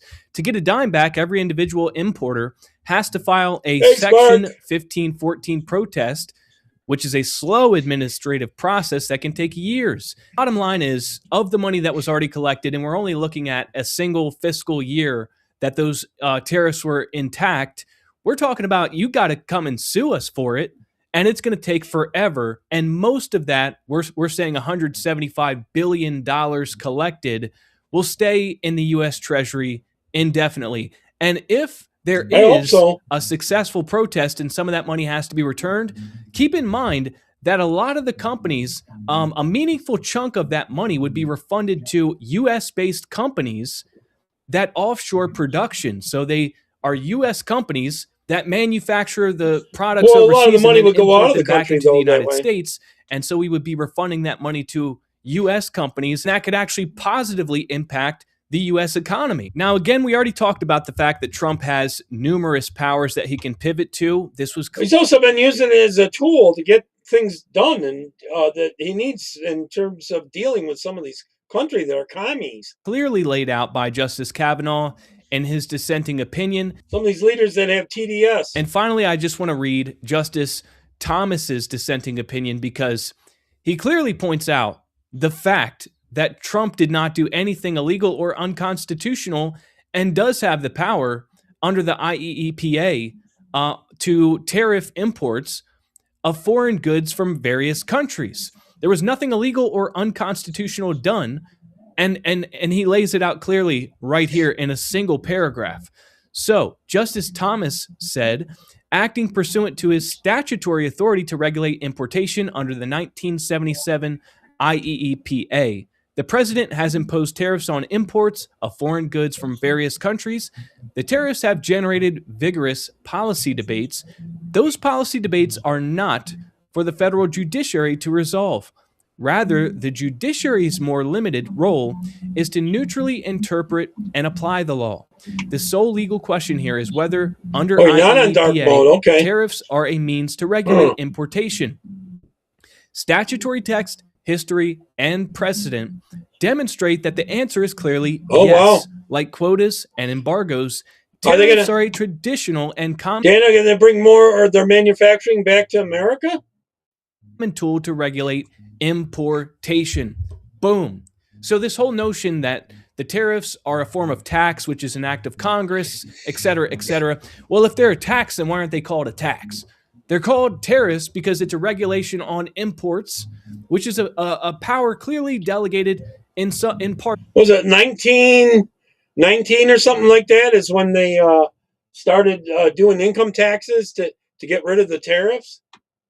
And then we had a depression after that. To the president, which these justices that dissented are pointing out in their opinion. And here's the real kicker, because President Trump, you know, he's not a dumb. I think there should be tariffs, but you should try to set them low. But part of his tariff war is because a lot of these countries are tariffing us. And they're also not letting us sell certain products into their country, which they should. He knew that this might happen. So he already started pivoting and was running like two parallel tracks, tariffs under the IEEPA. And simultaneously, he started investigations under Section 232 and Section 301. So that means, unlike the IEEPA, which is for temporary emergency uses, Section 232 and Section 301 is about national security and unfair trade practices. So Trump already pivoted to a new strategy, and now Game 2 is already live, and the money's already been collected. The money. Yeah, but that is bringing jobs back home. And we're getting some growth in the economy, and our budget's getting closer and closer to balanced, especially if they stop sending all these money to Somalia and all that crap. It's already been cashed in through the IEEPA tariff. So what the hell is the big deal here? Trump used the IEEPA tariffs to get India and Japan and the UK to the negotiation table to secure. Dan, in the long run, it'll probably be better for your company, though. And your next generation's working at your company. These deals and these investments, and the money's already cashed in. We already got the money. Now we're pivoting to a different law, a different power, a different strategy. And it's only going to make him more aggressive because now it's clean. Okay, we've got the messy legal point underway. It's already done and over with. And now Trump has the perfect trap for rhinos in Congress for the 2026 midterms, because you know what he's going to do? I guarantee you this is what he's going to do. He's going to start putting pressure on them to pass a reciprocal tariff act, a bill which would give him this power, which they already signaled they would codify into law anyway. But he's going to make them go on record and vote. And it's a no vote for American jobs and American manufacturing. And, if you vote no for this bill, you are helping China, you are helping the globalists, you're helping these other countries at the expense of the American worker. And they'd have to put their vote on record to not codify Trump's reciprocal tariff ability into law. Meanwhile, he doesn't even need them to do that because he has Section 232 and Section 301, which gives him the ability to do what he's already been doing. So this, if anything, it gives Trump the green light to get more aggressive and expose the rhinos and primary them if necessary for 2026. So ladies and gentlemen, to all the doomers and black pillars out there, again, I say, I urge you to calm your frickin' tits. Everybody just simmer down. It's going to be all right. And ladies and gentlemen. We'll move on to this one. I like this guy. He's pretty good. Professor. The numbers are in, and they are absolutely devastating for the Democrat Party. A brand new national poll just dropped showing President Trump's approval surpassing even his election victory margin. And if you know your history, you know exactly what that means for the upcoming 2026 midterms. The Democrats certainly do, and they're panicking. But that's not even the worst of it for them, because not only is Trump surging, Democrats are hemorrhaging their own elected officials. More and more Democrat politicians across the country are abandoning their sinking ship and switching to the Republican Party. You are not going to want to miss this. To a different state. Hey, gang, it's me, Dr. Steve, your Patriot Professor, enjoying yet another wonderful day in Trump's golden age that you made possible. Survey of 800 likely voters conducted between February 17th and 18th, showing President Trump at 50% approval and just 46% disapproval. That's a net positive 4-point approval rating. And it means Trump's approval now exceeds his actual election victory margin from November 2024. Now, this poll is nearly identical to the latest from Rasmussen. Their polling, also likely voters, has Trump at 49% approval. Again, a very, very high approval rating.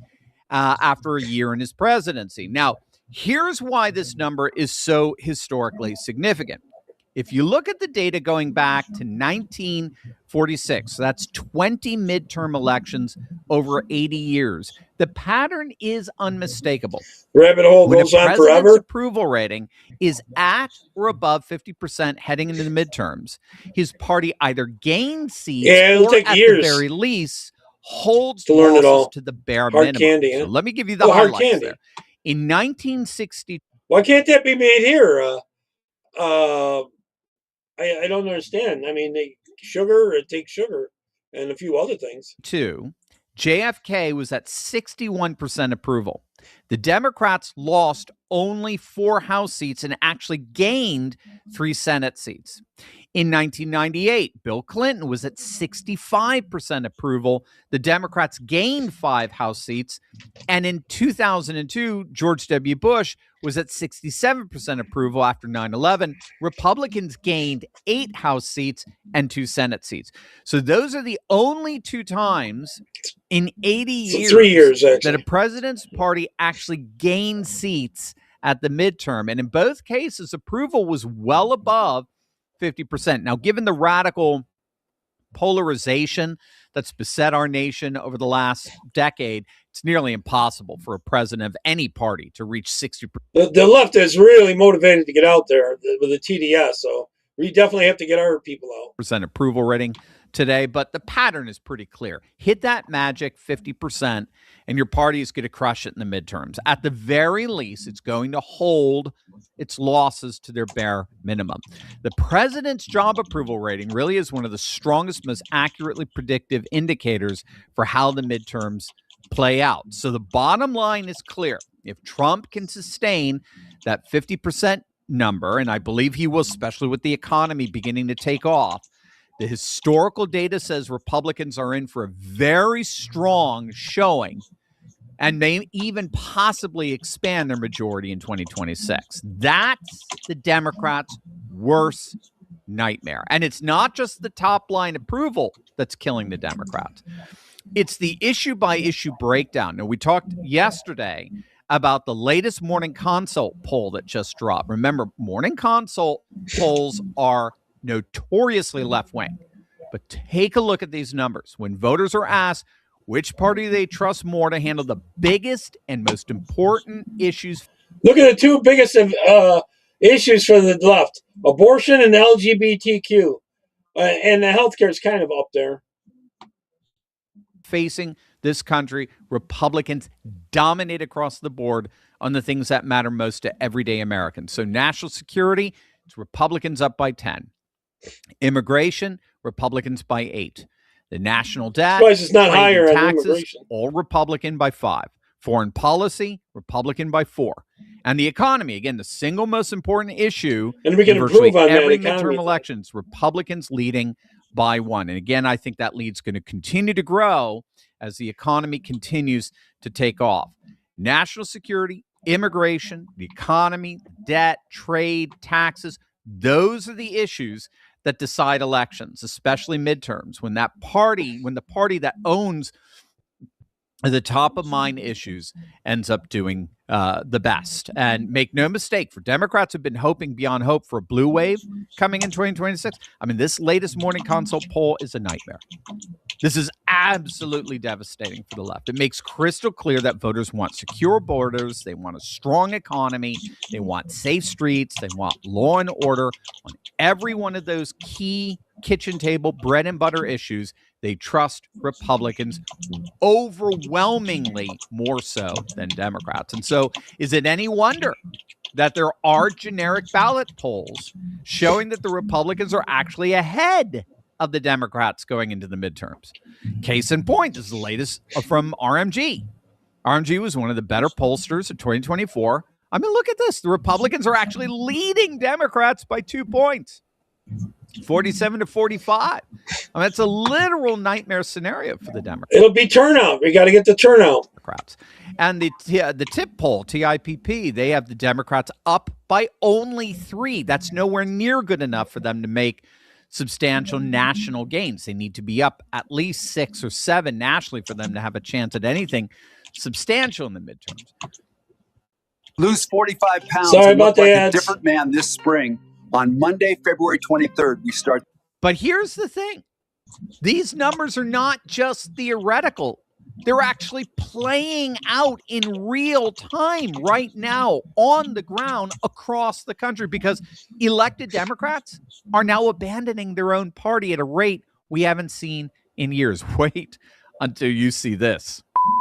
Now, did you know that Alzheimer's isn't waiting for old age anymore? Well, sorry about that. It spreads cells and triggers disease, suppress carcinogen, higher order, or now those poll numbers that we just walked through are translating into real-world political realignment on the ground, because elected Democrats are now abandoning their own party at an accelerating rate. And the reasons they're giving they're virtually identical every single time. The Democrat Party's been hijacked by the radical far left fringe. It no longer represents working class Americans, and they simply can't be a part of it anymore. So let's start in South Dakota, where State Representative Perry Poirier, a member of the Oglala Lakota tribe, who had served as a Democrat since 2019, she officially switched her voter registration to Republican back in September. Now, her switch, get this, left the South Dakota House with just 5 Democrats compared to 65 Republicans. 5. I mean, the Democrat Party in South Dakota is functionally extinct. And then there's the absolute tidal wave happening along the Texas border. Webb County Judge Tana Teherina, the top elected official in the county that includes Laredo, went on Fox and Friends recently and announced he was switching from the Democrat Party to the Republican Party. And he specifically called out the Democrats on border security, on the oil and gas industry, and their abhorrent obsession with wokeness. And Teherina isn't just some small town nobody. He's the executive of Webb County, a county that voted nearly 70% for Hillary Clinton in 2016, but swung over 50 points and voted for Trump in 2024. The political realignment along the southern border is absolutely historic. 14 out of 18 border counties in Texas voted for Trump in November, counties that were once considered unshakable Democrat strongholds for generations. And this is bigger than just Texas, because the same pattern is repeating everywhere. North Carolina, Katie Barr, a Democrat, ran for state Senate in 2024. She's now switched her registration to Republican. And we've seen this cascade of defections throughout. I hope they start really voting Republican, though. 2025 into 2026. The mayor of Garfield, New Jersey, he switched the Republican Party. The Alpine, New Jersey councilman Davy Kupferschmidt, he switched to the GOP and endorsed Jack Ciattarelli for governor, becoming the first Republican on the Alpine Council in more than 20 years. In Kentucky, one of their last state Senate Democrats switched to Republicans. And when you connect the dots, the picture simply could not possibly be more devastating for the Democrats. Trump at 50% approval in the Insider Advantage poll, as well as Rasmussen. Historical data showing that presidents around or above 50% hold or... Now the leftists are putting out these really crazy polls because it's so many months from when you actually can see if they really come true. Is what they're doing is push polling. Gain seats at the midterms. Republicans dominating on every major issue voters care about. Democrats on all-time low congressional approval. And elected Democrats from South Dakota to South Texas to New Jersey to North Carolina abandoning their own party because it's become, in their words, unrecognizable. The 2026 midterms are shaping up to be an extraordinary disappointment for the Democrats if this trajectory continues. And based on these numbers, based on this accelerating realignment, there's no sign they're changing course anytime. They need to push the commies out. I'm soon. So what do you got? I don't know. What's everyone think on that one? I'm hoping so.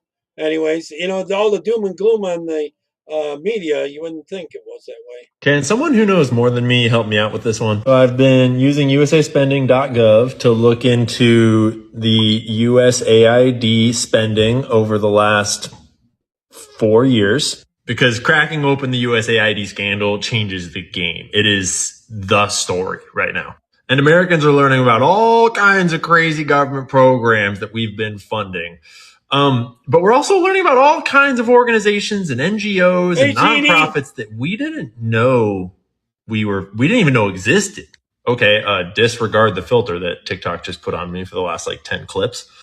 And in the data here, I noticed that when you sort it by the size of payment, the largest payment, $6 billion, is to Chemonics International Inc., and then Pfizer. But then there's more Chemonics International Inc., and then there's more Chemonics International Inc., then there's more Chemonics International Inc., then there's more Chemonics International Inc. and more Chemonics International Inc. And I'm hoping that you don't say some of you already know about Chemonics and can give us some leads and get the ball rolling of what the hell this is. When you dig into the sub awards that they're giving out, it's basically all just well, they're calling for a blue wave, Dan, but it might not turn into a blue wave. You know, they only need a few seats to take it, and they're gonna, damn well they're gonna impeach the second they get control. Transporting pharmaceutical products all around the world to all sorts of developing nations. Looks like it's mostly AIDS drugs, which actually I've become pretty good at it. I've actually built computers for hobby, for people. Buy the parts and assemble them, get them up and working good and all that. Is an insane amount of money. Side note, now dealing with the phone, doing stuff on the phone, a lot of people can do stuff on the phone. I don't do so well. Anyone describe to me why the AIDS epidemic is such a problem in Africa? Like, are they all doing heroin? Are they all having butt sex? Why is AIDS everywhere in Africa? Is it just from poor sanitation? Or is it possible that we're not being told the whole story about the AIDS epidemic? Because probably a lot of the vaccines. What? But anyways, Chemonics International has earned $1.8 billion just in the last 12 months. Billion. But in all fiscal years, it looks like $17.3 billion. When you go to their website, their board of directors page no longer exists, which is kind of sus. But when you plug it into archive.org, you can get access to their board of directors as of 2024. And they don't seem like crazy sus. They seem kind of like nobodies, with a few exceptions that have worked in like big tech and big medicine and big supply chain kind of stuff. There is this dude, Gunjan, who has worked for Disney Plus and Amazon Fire TV and Prime Digital and Amazon Studios. And why is that experience relevant to international aid work delivering medicine? But anyways, Wikipedia says that Chemonics is the largest for-profit recipient of U.S. government foreign aid. As of 2019, the company has approximately 5,000 employees. The firm offers that's our tax dollars. Capacity building, communications, corporate social responsibility, knowledge management, performance management, and appraisal and program design services. What does any of that mean? Remember, the top receiver of U.S. aid funding, and they offer a hodgepodge of corporate gobbledygook. That means money laundering, so you keep the Democrats in power. That doesn't really say anything. Then when you start looking up the company and find articles about them, you find articles like this one that state that this is back in 2017. In the first quarter of 2017, only 7% of the health commodity shipments delivered through this program arrived at their destination on time and in full, meaning that 93% of the shipments they sent in that quarter were either arrived incomplete or did not arrive within the 21-day window allotted and agreed to by the buyer. Hey, Chad, is VV streaming to Wimpkin? I haven't seen it yet. Or am I just missing it? Is VV, she coming on at 7? And is she streaming to Wimpkin? The largest recipient of foreign aid from our tax dollars is a company you've never heard of. And when they're using that massive share of our tax dollars, only 7% of the shipments they're sending are making it to their destination. At the time, this was USAID's largest ever contract. And then there's this article. It starts off by talking about this power plant in Afghanistan that these two firms, Black and Veatch and Louis Berger Group, got a government contract through USAID to build, at least I presume it was through USAID. I don't know if that specific contract was. But then an earthquake or an avalanche happened and it kind of messed the plant up and they never finished it. Don't worry, you paid for it. And now it's producing 2% of the power it was intended to generate. So then the article goes on to explore a number of sort of aid misallocations of funds over the years. And it starts with Hillary Clinton's tenure at the State Department. The company CEO was indicted for siphoning money from USAID reconstruction contracts in Iraq and Afghanistan. Oh, that's why I'm not what USAID is for Hillary Clinton's friends to siphon money out into their own pockets. Louis Berger, the firm that built that messed up power plant, they're represented by John Podesta and his lobbying group. You might know our boy John from wow, isn't that a surprise? That pedophile. His appearance in scandals like Pizzagate. Pedophile and murdering the kids and torturing them. But then it goes on to talk about how Podesta was tasked to come up with these. I'm sure his pockets are lined pretty well. Sustainable development goals for this Council of International Development Companies. And one of those companies is Chemonics. Chemonics is the one we started on, the one that's the largest recipient of USAID money there is. And they thrived during Clinton's tenure, nabbing more contracts during the Haiti reconstruction effort than any other company. Funny, Cheryl Mills, Clinton's then chief of staff, was the point person, Politico reported. So USAID propaganda outlet reporting on USAID grifters about USAID programs that aren't, none of it is doing what we're told it was doing. If you don't know about Laura Silsby and the Haitian children trafficking scandal that erupted, that the Clintons and Cheryl Mills and Bill were all clearly involved in, like literally a trafficking ring got exposed, then it turned up in the Clinton emails that they were funded by and consulted by the Clintons. And then it turned up that the Clintons were protecting them. And then Bill Clinton got this position as the interim Haiti Recovery Commission chair with it. And he pardoned them and sent them home and covered it all up. It's a whole scandal. But despite Chemonics' scandals in Haiti, it continued to win lucrative USAID contracts in 2011 in Afghanistan. The project I still I try not to overlap the times they are on as well. Was intended to create 300,000 jobs. By 2013, after 2 years, it had only created 2,458 jobs. In May 2009, it won a $90 million contract to grow exports and employment in the Pakistani economy. The USAID Inspector General found no measurable increase in sales or employment after the first 2 years of the project. So can someone please help me out? This is the largest recipient of USAID funding, apparently, and they're ineffective. They're embroiled in scandals. I didn't even go into the one in Afghanistan where they were bribing the Taliban in order to not attack. Need some big names to go to jail. That's what you need. Act their shit. Literally, they were giving our taxpayer dollars to the Taliban. This company was, Chemonics, of their own volition. They were giving money to the Taliban basically as a protection racket.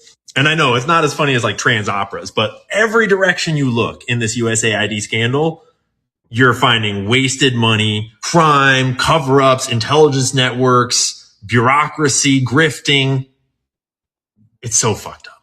If it's not apparent to you by now, this is the deep state. And it's been being built over the last 20 years, ever since Bill Clinton's time and even before, out of these proxy companies, these non-government organizations, these charitable organizations, all these shadow kind of organizations that you don't know about, that we don't elect, that are some of them private, some of them public, all of them in the shadows, just wheeling and dealing billions and billions and billions of dollars of taxpayer money that just goes into the black box of aid and then is never heard from again. If anyone else has any dirt on this Chemonics company, I would love to hear it. Yeah. I'd like to see him go down, to tell you the truth, and get our money back. That's what we really need. Hey, Pat, sorry, I'm just about to end here.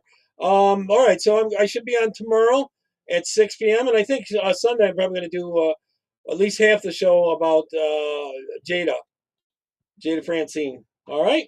All right. Take care, everyone. God bless you. Bye-bye. I'm going to be watching some Olympics, too. Anyways, all right. Take care.